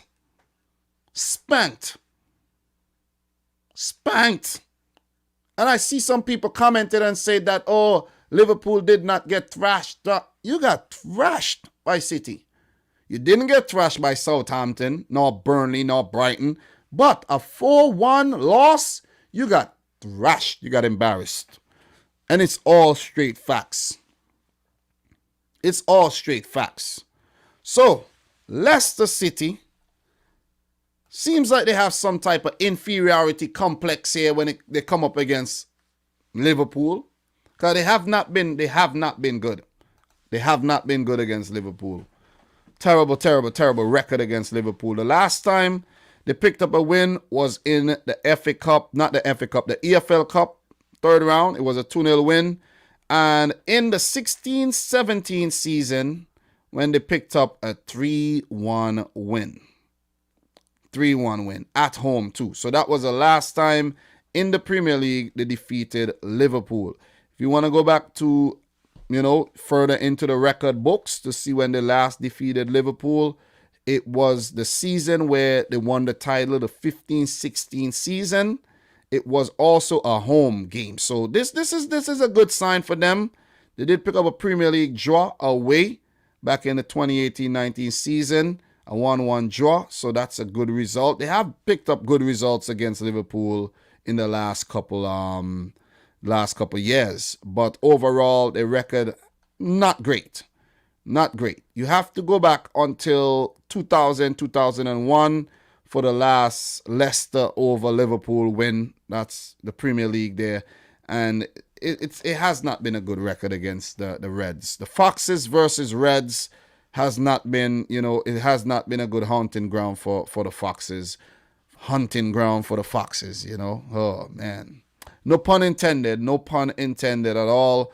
But in 74 all-time Premier League, not all-time, but I think 74 matches in total between over all competitions.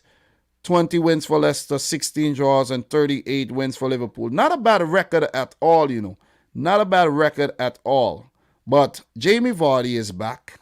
Leicester have pretty much a good squad and a good fit squad going. I think it's Castagna out with some injury problems right about now. But overall, most players are fit and ready.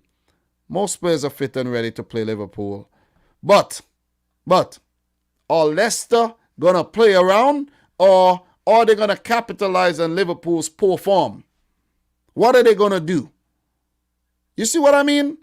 Like, this is the thing. This is the thing I can't understand with some of these teams. And that's why I said that City just had to beat Liverpool because of their form. Their form coming into the City game, going into the City game, it was simply horrible. It was simply horrible. So look, we had to beat them. You see what I mean? And we simply had to beat them. I kept saying it, if Man City failed to beat Liverpool,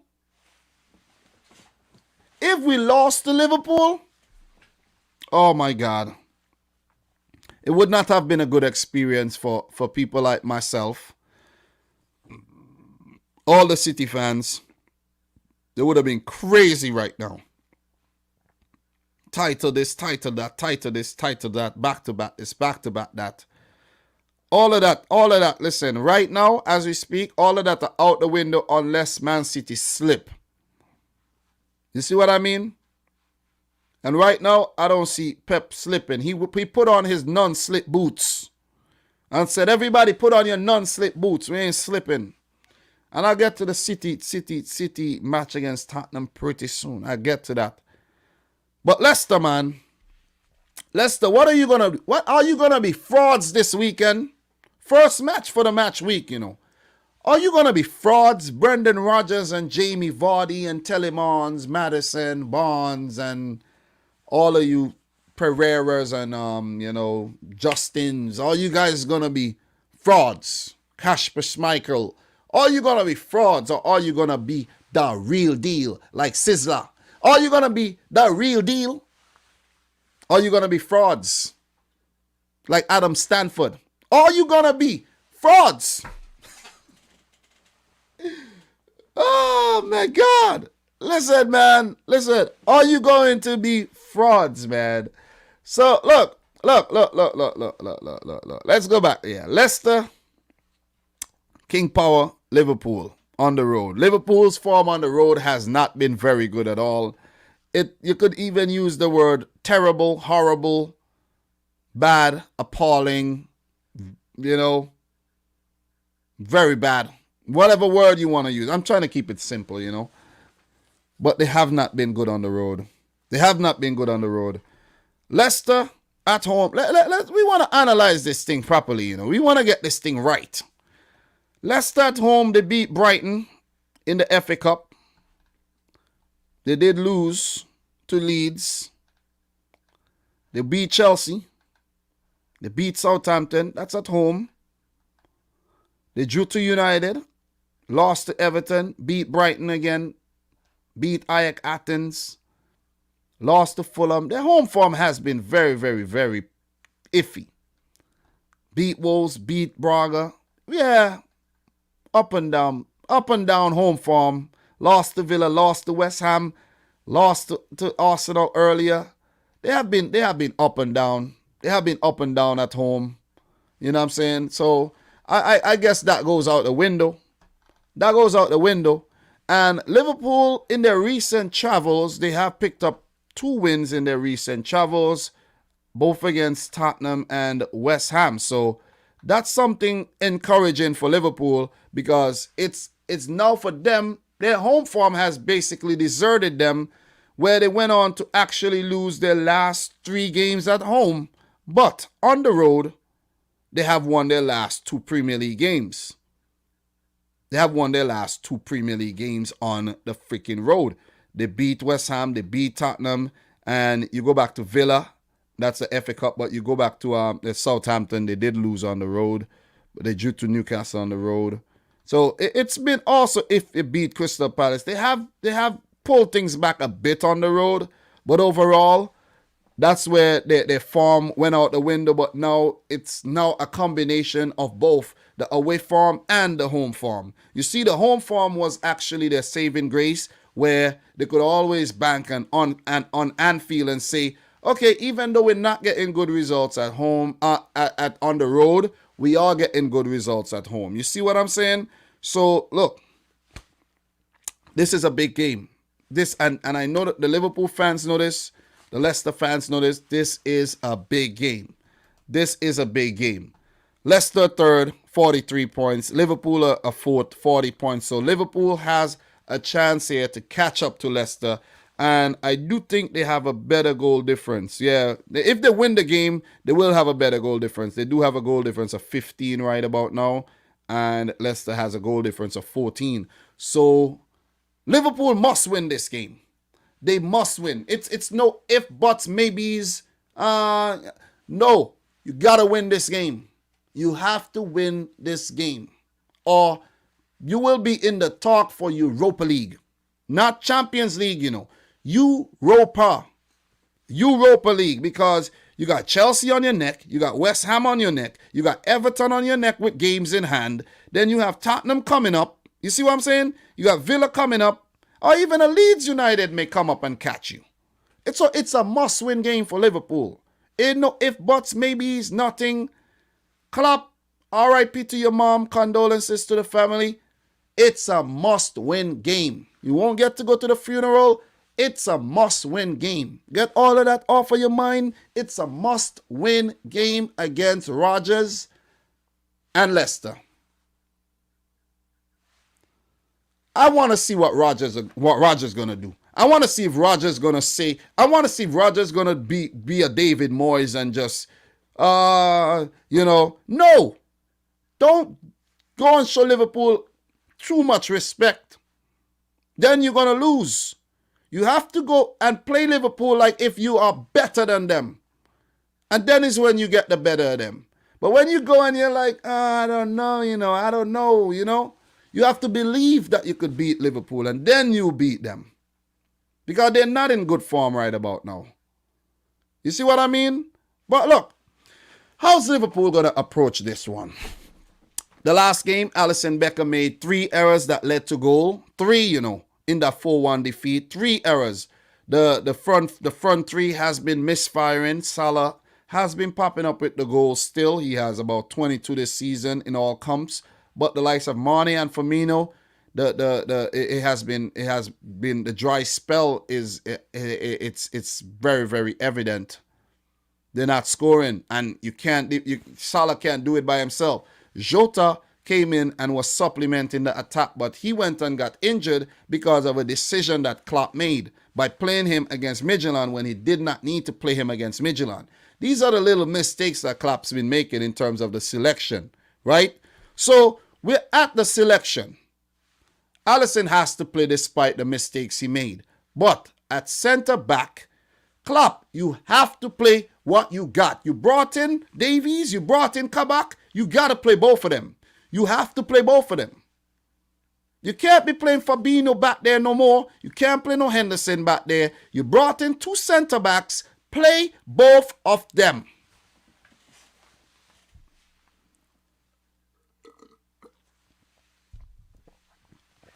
You gotta play both the center backs. Why bring them in and have 3 games go by and not give them 1 game? Kabak, Davies, or Kabak, Phillips. You have to play them. You can't keep doing this. It's affecting the team.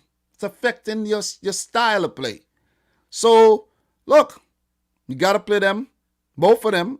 I'll say play both of them. Test them out. See what they're made of. See what type of material they're made of. Whether they're made of cardboard or they're made of some strong metal, maybe an iron.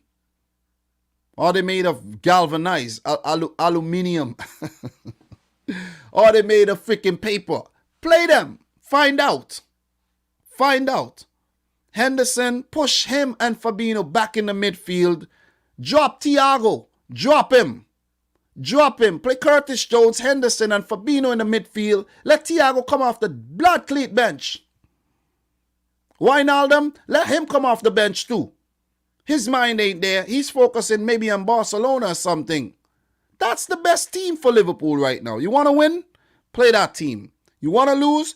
Continue playing scared. Continue looking like you're scared. And play Henderson and Fabinho at the back. And play Thiago, who has had a mediocre time at Liverpool. Not saying he's a mediocre player. His time at Liverpool. You see what I mean? The front 3, I'll stick to the same front 3. If Jota is fit, he could come off the bench. But I won't change up the front 3, because guess what? You ain't got nobody better to play. You ain't got nobody better to put on. And this is all facts. This is all facts. Not making this thing up. I'm not mad at, I have anything against Liverpool. I'm just saying whatever I have to say. I'm saying what's on my mind. I'm speaking facts. As for Leicester City, they have to approach the game like they want to actually get top 4. And they don't want to say, oh man, it's Liverpool. We're going to show them the respect and then get your freaking shirts beaten off your backs. No. You have to go in there and you got to play smart football. You got to actually believe that you're better than Liverpool and go out there and do the business. You have to go out there and do the business. It's do or die for Liverpool. It is do or die. It's do or die. I think I've said enough. I think I've covered a lot here. I think I have. You know what I'm saying? I think I have been fair too. So Leicester, 2 wins in their last 5, 2 draws and a loss. Liverpool, 3 losses, 2 wins. And the form since Christmas has been very bad. The form since Christmas has been horrible. I think it's a similar form to like a Sheffield United and it has to be. That's how bad they have been since Christmas. It's a must-win game. Liverpool cannot lose this game. But do I have faith in Leicester? Do I have faith in Leicester City? I don't. Listen, I don't. I don't have no faith in Leicester City.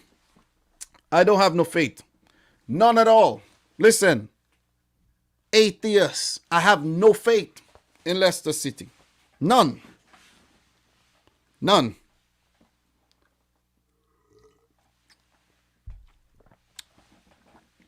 Liverpool win the game 2-1. Bounce back. Bounce back. Bounce back. No back to back, but bounce back. They have to bounce back. If they don't bounce back,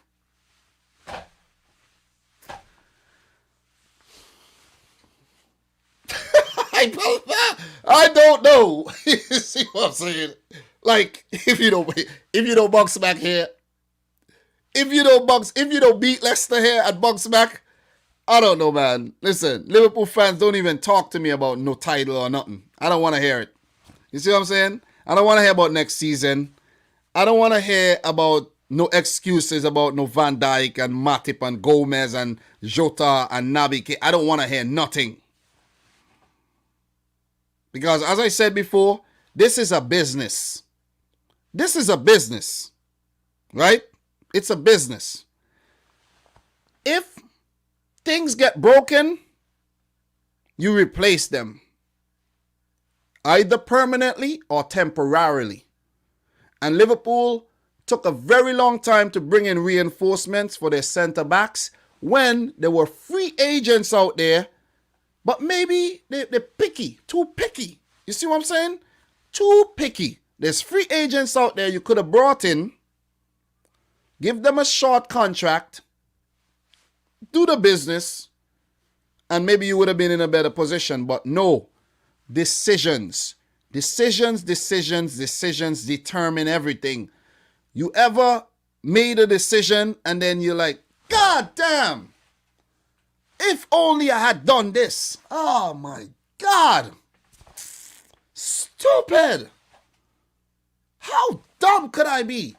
You see what I mean? And that's what's going on with Liverpool right about now. Who knows what would have happened if Klopp played Kabak or Davies against a City or against Brighton. Who knows? Who knows? But that's gone. It's in the past. Good, forget about it. But I am Liverpool 2, Leicester 1. I ain't got no faith in Leicester City. Sorry, Leicester fans. I ain't got no faith in Leicester right now. You look good, and then you meet freaking Liverpool, and then you're gonna lose. Liverpool, if you don't win this game, nothing else I could say. You know, people would definitely come and say, you know what, this guy Dominic Rich, he was right, man. He was right. So there you go. That's my prediction. Let me know yours. So guys, what are you saying? That was me.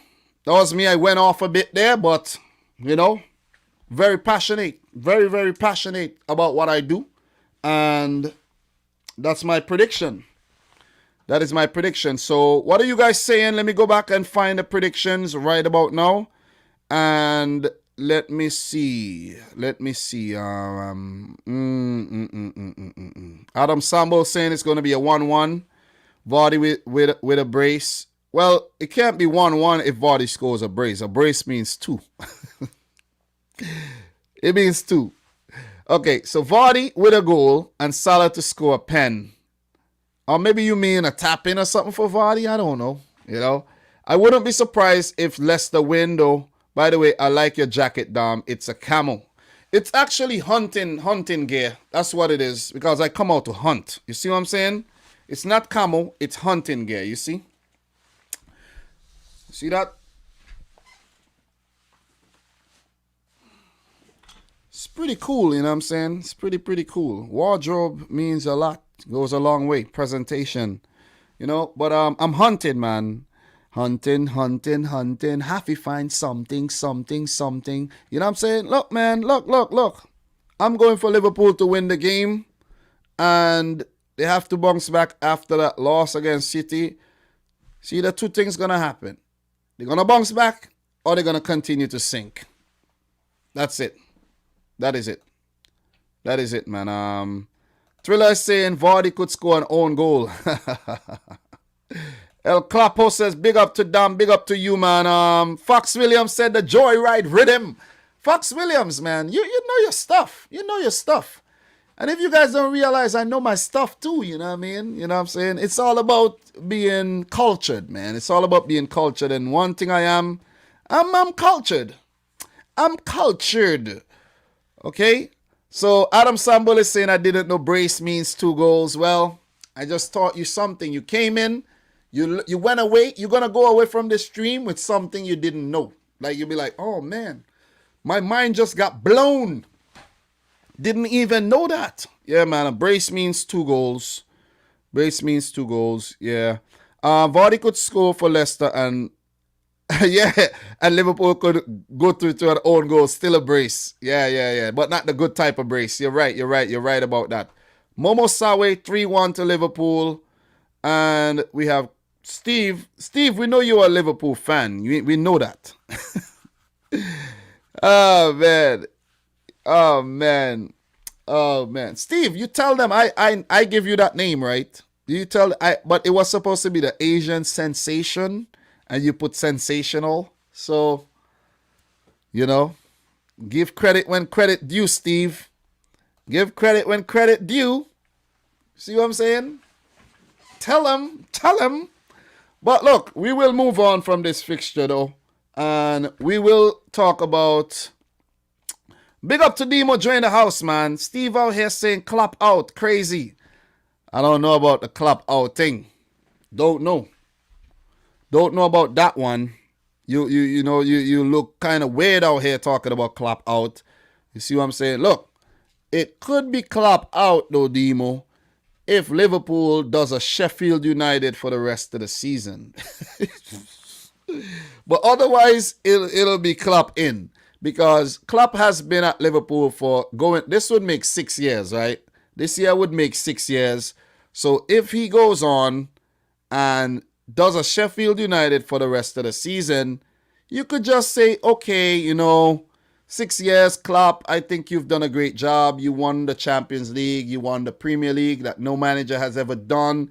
And only one manager before in the Premier League era has won you a Champions League. So, look, man, 6 years, I think it's a good run, but your time has come to an end. Thank you very much. Here's the pink slip. Or you know what, man? Give me back the pink slip. Let's just, by mutual consent, let's just part ways. And at the end of the season, Klopp leaves and another manager come in because, things just went haywire. Sheffield United form for the rest of the season. But yeah, so Klopp lost his mom. They will give him all the time he needs, I think. I don't want to get into the mom thing, I already said R.I.P. to Klopp and his, R.I.P. to the mom, condolences to Klopp. I lost my mom too, you know what I'm saying? And I know how it feels, But Klopp is a lucky man, though. He's a lucky man. He had his mom for a longer time than I did. You know what I'm saying? You know what I'm saying? So Pep lost his mom too, so everybody's losing their moms. But you lose your mom, don't lose your mind. Try not to lose your mind. But we will move on. We don't want to stay on that. That's a controversial topic. And I don't want to get into that right about now. But Rodgers, man, what are you going to do? You going to be a fraud or are you going to be the real deal like Sizzla Kalanji, as I said earlier? You know what I'm saying? Are you? Are you? All right, man. Let us move on to the next game. That's the first time I dropped the Liverpool prediction earlier and not leave it for last. And I think I'll do that going forward too. Everton versus Fulham. Fulham, you're the next one, man. You're full of it. You're the next one. Fulham versus Everton. The first game this season was a 3-2 win on the road at Craven Cottage for Everton, the Toffees, who are coming off of a big win against Tottenham in the FA Cup. 5-4 thriller. Thriller from Manila. 5-4 thriller between Everton and Spurs. Mourinho couldn't believe it, man. Couldn't believe it. He's like, what's going on here? We lost again? But yeah, we will get to Mourinho and Tottenham pretty soon. We will get to them pretty soon. We have Newcastle, Chelsea to talk about first. So let's get through this one, though. Everton, I don't think I'm going to spend crazy long on this one. But Everton versus Fulham here. Everton versus Fulham, Goodison Park. Everton has been good this season. They have been. They got 37 points. They got 21 matches, which means if they go on to, let's say, win their 2 games in hand, well, I don't think they will because they play City next week to make up that. So good luck, Everton. Or maybe they would. Who knows? But if they go on to get good results and Liverpool don't, Liverpool fans, Everton would be ahead of you. And I know this is something that the Liverpool fans dread. They dread Everton finishing ahead of them in the table. But if you keep playing the way you've been playing, you're gonna actually experience that. And that won't be a good experience for Liverpool fans. Sebastian, I know you're a Man City hater already, bro. You said Liverpool were gonna beat City last week, so you lost your credibility. Your credibility jumped off the 50th floor. Splattered. See what I'm saying? You lost it, bro. You lost it. So you could continue making your predictions. You lost it. You probably lost your mind too. You know what I mean? So look, man, Everton, 7th in the league right now. That's a good position for them to be in, 37 points. A mixed bag of form with 2 wins, 2 draws, and a loss in the last 5. But overall, a solid season on the Carlo Ancelotti. Everton have only 6 losses this season. 6 losses. That's not bad. That is not bad comparing to Arsenal's 10. You see what I mean? So 6 losses is good. Good. Leicester has 6 losses. Liverpool got 5 losses. Chelsea got 6. West Ham has 6. So Everton are doing a pretty damn good job. And we Calvert-Lewin scoring again after his goal drought. They brought in Josh King, which would add, impetus to their attack and give Calvert-Lewin some competition so he could be like, oh, man, this guy Josh King is breathing down my neck, man. I gotta get my act together. Richarlison, he, good finishes in the game against Tottenham there. He's picking up some form as well. And the likes of Sigurdsson, James, always ever present. They have a very good unit this season. Carlo Ancelotti has put together a very good unit. The board has backed him. And I think he's going to give them a very respectable finish this season.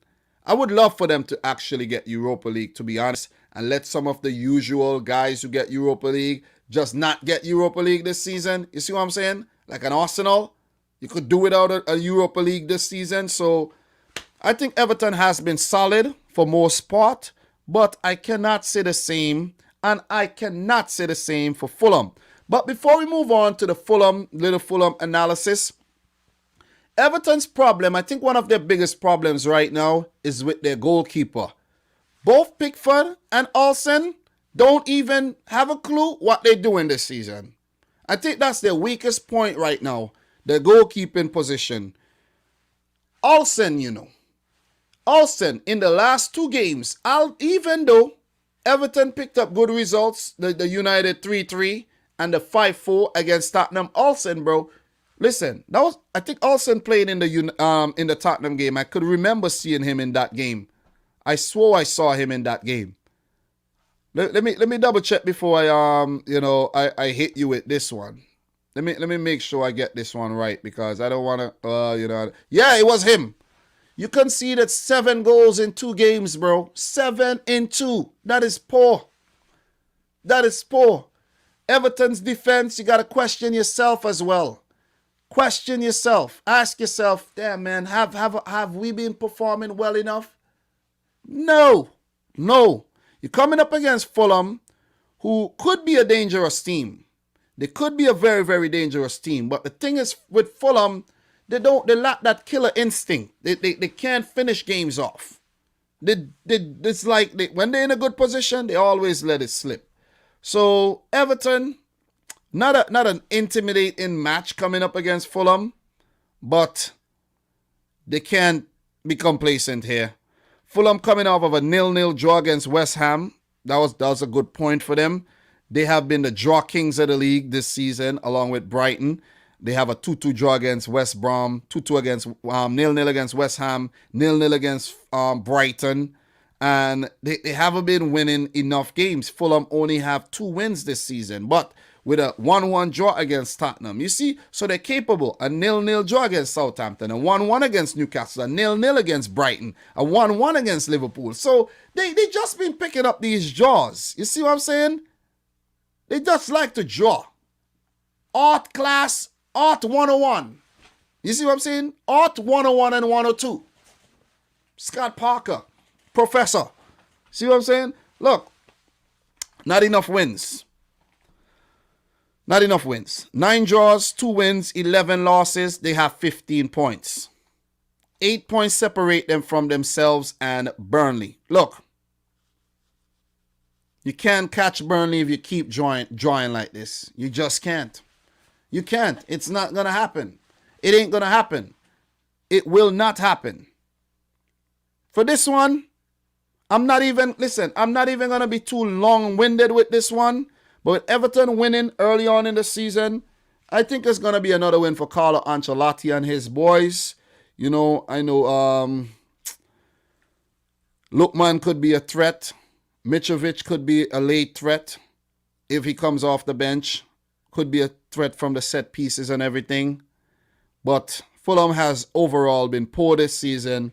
And I do think they're going to get relegated. I did predict them to get relegated. And I'm going to go for another convincing victory here for Everton FC. I'm going to say 3-1 to Everton. 3-1. Too much. 3-1 to Everton. 3-1. So, Demo saying Fulham needs to stop shopping at Victoria's Secrets. Too many draws. I'm telling you, bro. Too many. You see what I'm saying? 5 for 25. 5 for 25. Any style. Any style. Get your lingerie while you're at it too. You know what I'm saying? Your candles and your scents. Too many draws, man. Too many freaking draws. So, Adam Samble, Everton to win this game 2-0. Fulham do play draws lately. But this time, they won't be able to defend against this Everton side. Thank you very much. LFC 1892 says Everton 1, Fulham 2. Mark my words. Let's see. Dams is saying 1-0. 1-0 to Fulham. Mohamed Ahmad, 1-1. Another draw. He predicted another draw. Sachin Dev Prasad, 2-0 to Everton. What else we have here? Dom. Hello, Dom. Are you talking? Are you taking what? What are you talking about? What are you talking about? Calvert Lewandowski. Whoa, very nice, man. Calvert-Lewin. Dominic Calvert-Lewin Golski. Very good. Very good. Steve said that. Steve, where you heard that, bro? Where you heard that? Listen, if you stole that, bro, give credit. Or else I'm going to have to copyright you. I have to give you a strike for that one. Pretty sure you didn't come up with that, Steve. Pretty sure. But let's move on from this, though. I've been going for an hour, 58 minutes. It has taken me the same time. To do the show every single week, man. So it just shows consistency, and it doesn't matter how much people we have in here, how much of a big turnout or small turnout. I will still take my time and give each fixture the attention they deserve. And I will be back with the roundup. I think I may be doing the roundup on Monday next week. I'll see how it goes. But there will be Champions League build-up and all of that next week, Monday. But I'm going to stick to the script because there'll be 2 games next Monday. I think I'm going to do the roundup on Monday. Maybe I'll do something else on Sunday. Or I'll take the day off or something. Who knows? But yeah. So big up to everybody in here. We almost at 50 thumbs up. If you're not yet, smash the thumbs up button. Make sure you do so. 3-2 to Everton. Thank you very much. Yeah. And we need to see another Bobby Decordova-Reid goal. Yeah, he's been in and out the team. He's been playing in all different kind of positions. So, Scott Parker, bro, you're going down. You're going down. You're going down. Can't stop it. You cannot stop it, man. You cannot stop it. Seriously. You can't stop it. So, we're going to move on. What we're going to do, we're going to move on to the next game. Won't linger too much on this one. Let's talk about Chelsea versus Newcastle here. Chelsea versus Newcastle. 5th versus 16th. Chelsea have been a reborn team, rejuvenated team under Thomas Tuchel after the sacking of Frank Lampard. Chelsea with a 2-0 win early on this season. Newcastle have only picked up 2 wins in their last 10 against Chelsea, dating back to 2015. So Chelsea is not a team that Newcastle loves to play. They don't. Newcastle coming off of a very, very, good for them, but they had to hang on for their dear lives. 3-2 win. Give me 1 second. Let me pull up the Newcastle thing, so I want to get into Newcastle a bit. They're 16th, they're safe, but against Southampton, who were coming off of a 9-0 drubbing. So they got a red card. That was Jeff Hendrick. Yeah, Hendrick got sent off. Fabian Shaw picked up an injury, so they end up going down to 9 men, but still held on. They still held on. Newman, Joe Willock on loan from Arsenal scored. Miguel Almiron with a brace.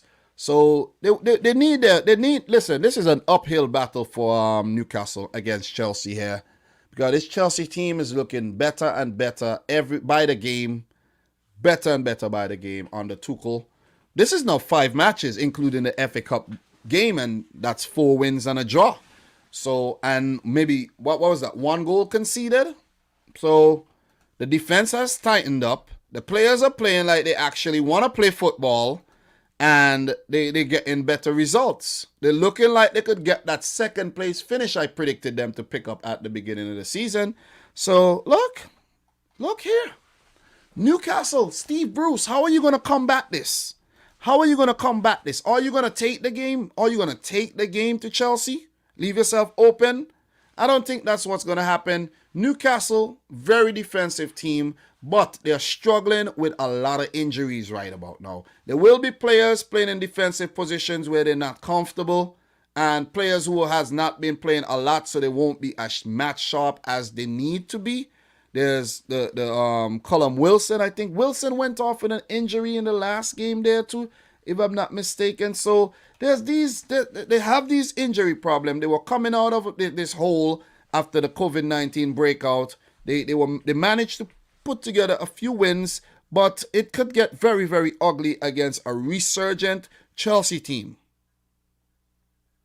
Okay? Could get very, very ugly. So I won't go too deep into this one, because I don't think I need to. Chelsea has way too many weapons here to hurt this Newcastle team. And it's only a matter about of who Thomas Tuchel puts on the field. He's been switching up his 11s lately. I like what he's doing. He played Alonso at right back in the last game. Emerson is getting he's using his team well. If you haven't noticed, Emerson's getting game, Alonso is getting a game, Chilwell is playing, Hudson-Odoi is playing. I think Zuma played the game against Barnsley. Yeah. So everybody is getting a little taste. Kepa played. You see what I'm saying? Everybody is getting a little taste of the pie. Tammy Abraham played. He scored a goal. Giroud started the Premier League game. So he's just using his what he has, the plethora of talent to the best of his ability. And he has been blessed with that at his last 3 clubs, Dortmund, PSG, and now Chelsea. So Thomas Tuchel, I think Chelsea, and they're going to do the business. They're going to be way too much for Newcastle United here, who I think is going to be a bit too short-handed, and they're going to get outplayed. They will get outplayed in this game. Chelsea at home. This game will be on Monday, And I think Newcastle would struggle to get on the score sheet in this match. 2-0 to Chelsea. Edward Mendy to keep another clean sheet. No delays on that one. I've made up my mind. Made up my mind. So what we got here? Adam is saying we have good defenders, but our attack is not the best. Our best player is Abraham. I don't know if I agree with you with that one, I don't know. I think all the players have been stepping up under Tuchel. The likes of Mount has been playing well. Havertz have been absent a bit. Still maybe struggling with a bit of, let's say he has not recovered fully. Timo Werner, they have too much, man. They just have too much depth, too much different players that could hurt you, man. But I don't think Tammy Abraham is your best player right now, to be frank. Minus Lampard. So I think the team at whole is playing well. Aspilicueta getting reintegrated back in the team. Thiago Silva is dealing with some injury problems, so that may be a worry, but I think Chelsea will be fine. They have the cover. The team at whole is playing well. I don't want to point out any individuals, really. Too many individuals in the team. Christian Pulisic, he's a big US player.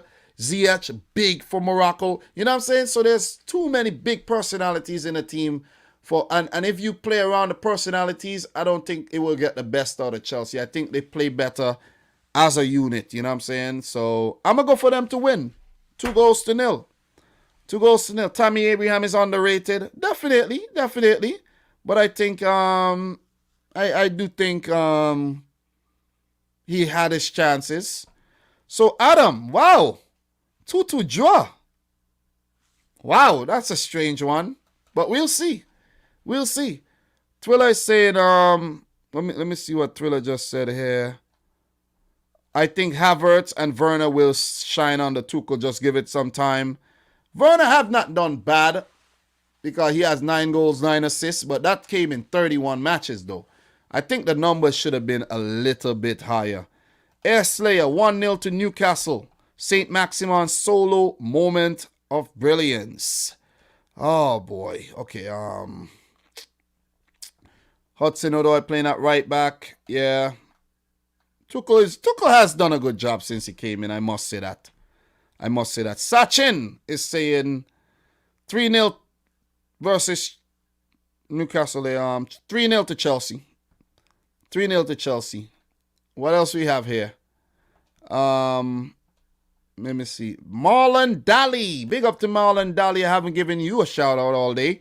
2-1 win for Chelsea. Werner in the 77th minute. Werner in the 56th. Mount in the 77th. And Callum Wilson with an own goal.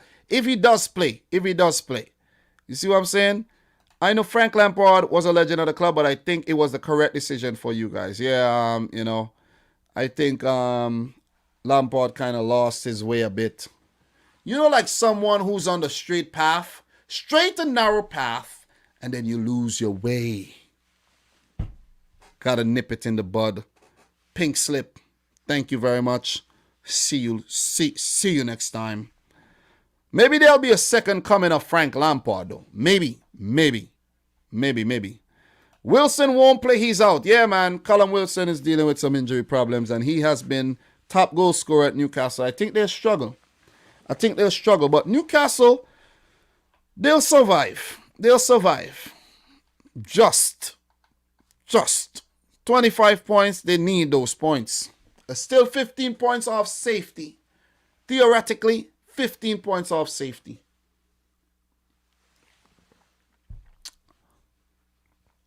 $12 points. They need 12 points. And they'll be good. So, this brings us to the final, the finale, the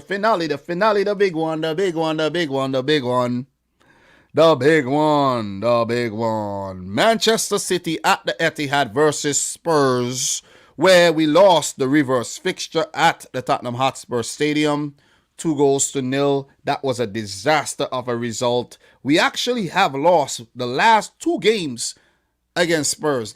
Listen, I do not like playing against this team. You see this team here? You see this team? I don't like playing against this team. Don't like it. To hell with that team. See what I'm saying? To hell with that team. We were fine, you know. We were fine. We were doing fine against Tottenham. Fine. Until the Champions League quarterfinal, you know what I'm saying? Champions League quarterfinal where Pep, I don't know what he did in the first leg there. Think we missed a penalty. Yeah, Aguero had missed some nonsense happening. I can't even remember everything that happened there. And then we beat them, you know. We beat them 4-3. But because they scored 3 away goals, controversial goals as well, and then a goal was disallowed, Raheem Sterling, controversially disallowed as well. Oh my God, that game, oh my God. That was one of the worst City losses I've ever watched. That game against Spurs. 4-3. And it was a win for City too. It was a win. You know, imagine winning the game, but you pissed off at the end. I remember I was at work. I was in a truck. You know, yeah, I do drive trucks, guys, if you don't know. I have a CDL permit. I don't have a license yet, but I do drive the trucks. But yeah, I do drive big trucks. But look. I was in a truck, right? I was on overtime. I made sure I got the work finished. Bam, bam, bam. And I'm watching the Champions League game, and I'm like, oh man, good. We're scoring. And they're scoring. And then we're in the winning position. About to win the tie on 5-3, you know. Raheem Sterling scores and celebrates. And I'm in the freaking truck. I'm in the cab of the truck. I'm going crazy. I'm going wild. I'm telling you. It's a good thing nobody was around. I kind of isolated myself in the yard. Because we have like a lot of trucks in the yard. A big fleet of trucks. I will isolate. And then no goal. And I'm like, oh my God. I was devastated. Tottenham. You know, Tottenham. We did bounce back with a 1-0 win, but then there was that 2-2 draw, man. That draw last season. Oh my God. And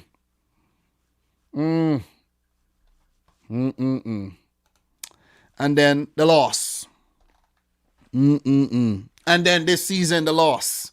So Tottenham is a team I do not like to play. I did predict us to lose to Tottenham early on in the season. Tell you how I'm not delusional. I predicted City to lose against Tottenham. But we have pulled things back since. We have definitely. Any news on the boy Ruben Diaz and Rodri in terms of their fitness coming into this game? Rodri.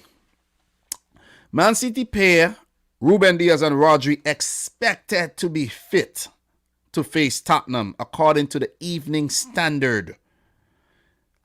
Manchester Evening News. Man City face nervous wait on Ruben Diaz and Rodri ahead of Tottenham. 1 hour ago. That was 1 day ago, but 1 hour ago. Pep Guardiola sets out how Rodri and Man City must stop Tottenham's counter-attacks, which means Rodri will play. You see what I'm saying? So, 13 minutes via sportslens.com. Never heard of that website before, but Pep Guardiola confirms Rodri, Ruben Diaz, and Aguero could face Spurs.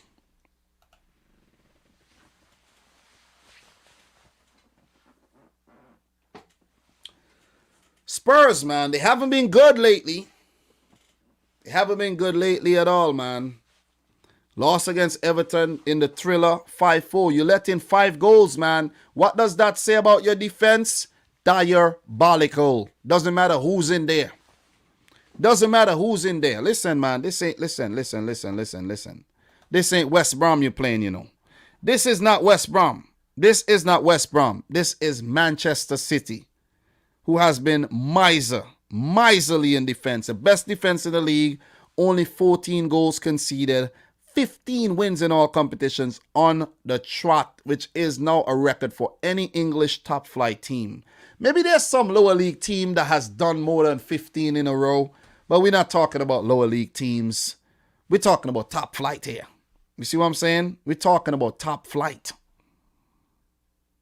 Man City flying higher than a freaking jumbo jet. Man. Look, top of the league, 22 games played, 2 losses, 5 draws, and 15 wins. Very impressive. 5 wins in the last 5 Premier League games. This Tottenham game would be a challenge. But I think we are in a better headspace than we were when we faced Tottenham early on in the season. I think that loss against Tottenham was the last time we actually lost a game. If I'm not, let me just fling right back quick. This was a long time ago. Can't quite remember. It was a long time ago. We have to go all the way back to, oh my God, it was ages ago.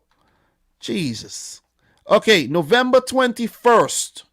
November 21st, guys, was the last time that Man City lost a football game.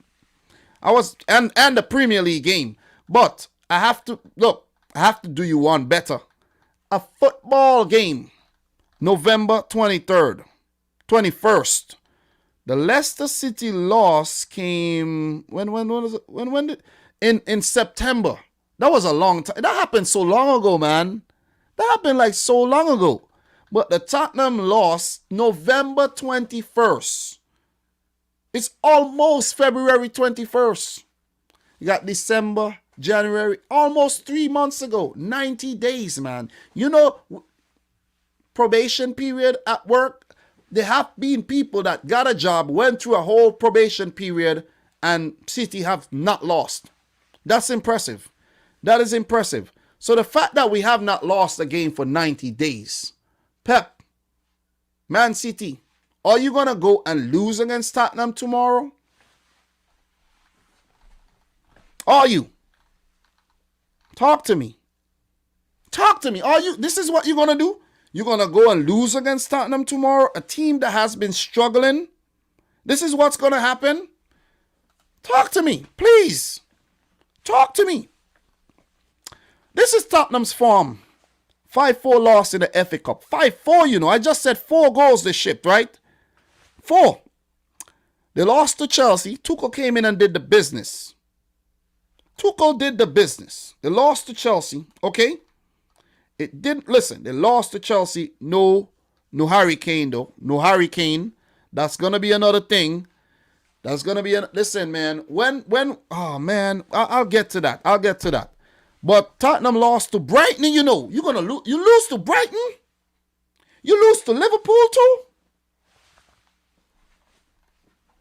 City, do not play with me. Do not play with me. Due to Fulham, you know. Do not play with me. Due to Wolves, please stop playing. Lost to Leicester, please stop playing. Listen, lost to Liverpool due to Palace. Please, I beg you, stop blood-cleat playing. Stop playing with me. But the thing is, it's a Harry Kane factor, man. The Harry Kane factor. When Harry Kane is there to hold up the ball and pass it to Son or Bergwijn making the run, very, very dangerous. I don't know. City seem to like switch off on these counter attacks. It's a must-win game. It's a must-win game. We have to win.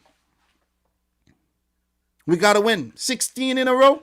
We cannot drop no points here to Spurs. Listen, thou shalt not lose momentum. Okay? Thou shalt not lose momentum. It's hard to see a City loss here. It's hard. Haven't been used to it. 3 months. It's hard. And the way Mourinho and Tottenham have been playing, very negative football, sitting deep, looking to counter.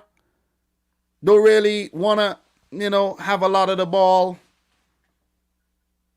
But for some reason, man, Heung-Min Son, Harry Kane, they always want to show up against City. Bergwijn, you don't want to show up against nobody else, Garbage, basura against everybody else. But when you play against City, all of a sudden, your PSV form comes back.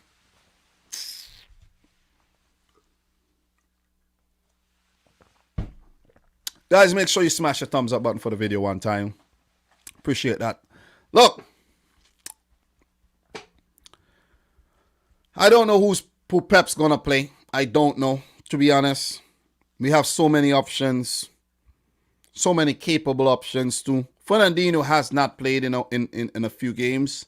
I think Fernandinho is going to start this game. Seeing Rodri had a little injury concern there. I think this game, Diaz will start. If Diaz does not start, Laporte is always there. We have the cover. But I think it's going to be Walker up against his old team.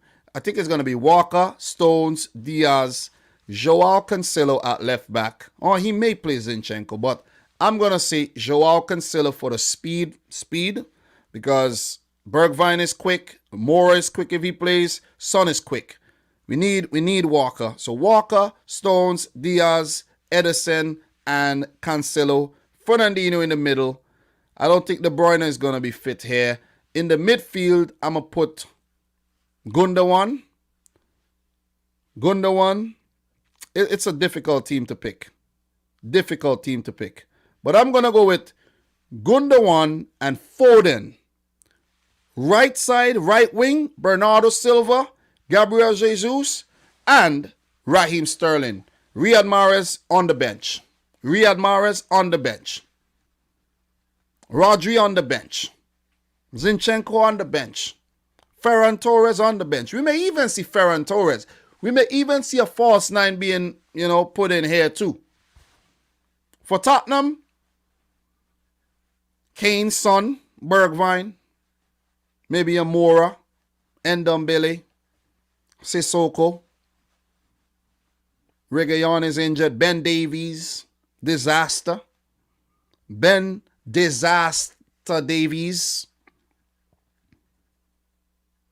Who's going to play at centre back? Is it going to be Alderweireld and Diabolical, or are they going to put in Rodon, Sanchez, Aurier? Listen, Tottenham's defense is a wreck waiting to happen. Watch and see. Listen, we have not been conceding a lot of goals, and I'm going to go for something very convincing here. We'll be at the Etihad, and it's about time we spank Tottenham Hotspur. It's about time we embarrass Tottenham Hotspur. It's about time. And if we do win against Tottenham, on my second channel, I will make a reaction video to Expressions' reaction to the game. I promise that. That's what I'm going to do. 3-0 win to Man City. 3-0. Final. Oh, Fernandinho is out. I wasn't aware of that, but I would have loved to start Fernandinho. So if Fernandinho is out, we always have Rodri. I said it before. I don't know who Pep's going to play. I was just giving you my preferred 11. But 3-0 to City. 3-0. 3-0. Convincing win. 3-0. I'm confident. 3-0. 3-0. 3-0. Let me do a quick search on Fernandinho here. Let me see. There could be mind games as well too, It could be mind games. Could be a lot of mind games coming into this match too. So Fernandinho news. Let me see. I ain't seeing nothing. I ain't seeing nothing on Fernandinho, man. I ain't seeing nothing. Let me see. Fernandinho. Man City. Let me see. Aguero, Diaz, Fernandinho, injury latest. Okay. Man City. Okay. 2 hours ago. The Man City website. I didn't watch the interview or anything. But let me see. Let me read you guys this thing really quick. Sergio Aguero, Ruben Diaz, and Rodrigo could all be available for Man City's game against Tottenham Hotspur, but Fernandinho will miss out. Okay, so it's been confirmed. Fernandinho will miss out on the match through injury, so it will be Rodri in the midfield. So I take that back. But yes, Nadir, Rodri has been definitely a class player. Rodri has been class, and he has been a very, very good student of Pep Guardiola. Rodri has been definitely class. Lately, the crazy thing is, I've been calling for Rodri to step up, and what did Rodri go and do? He stepped up. You see what I'm saying? I called for the step up. He stepped up. So,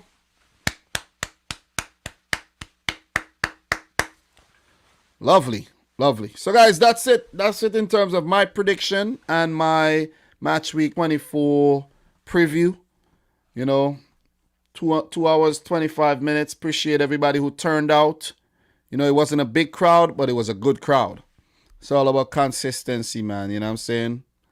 All about consistency. I know there'll be people out there looking in and judging and say, oh, man, what's up? Where's everybody? Nobody coming out anymore. There used to be a lot of people in here. Because there was something called a title race. There was a real title race with Liverpool, and the fans came out in their numbers. But now they're not coming out. You see what I'm saying? You see what I mean? So the hype has died down. If you're 10 points behind, why come out? You see what I'm saying? What are you coming out for? You're 10 points already. And the team that's ahead of you, 10 points, have a game in hand. You could well make it 13. You see what I'm saying? And playing well, so nobody is going to come out. You see what I'm saying? So yeah, that's what it is. But it doesn't matter. I'll be here and I'll be coming back for a match week roundup. I think I'm going to do that on Monday. So look for that on Monday. And I appreciate the support everybody, brings to the channel. Whether big or small, any size, I appreciate it wholeheartedly. Okay? So appreciate everybody coming through once again. I have some things to do. I'm always working. Always working. And definitely do appreciate it. You know what I'm saying? So look, this is what I'm going to do for the people who came out today. That's for you because you have been very, very, very, very good. Appreciate it. So I'm your boy Dominic Rich. Thanks for coming through again. These are my match week predictions. Thanks for sharing yours. If you're watching the replay right now and you got value and you're new, subscribe, like the video. And until my next live stream, I like to say thanks for watching. Peace out.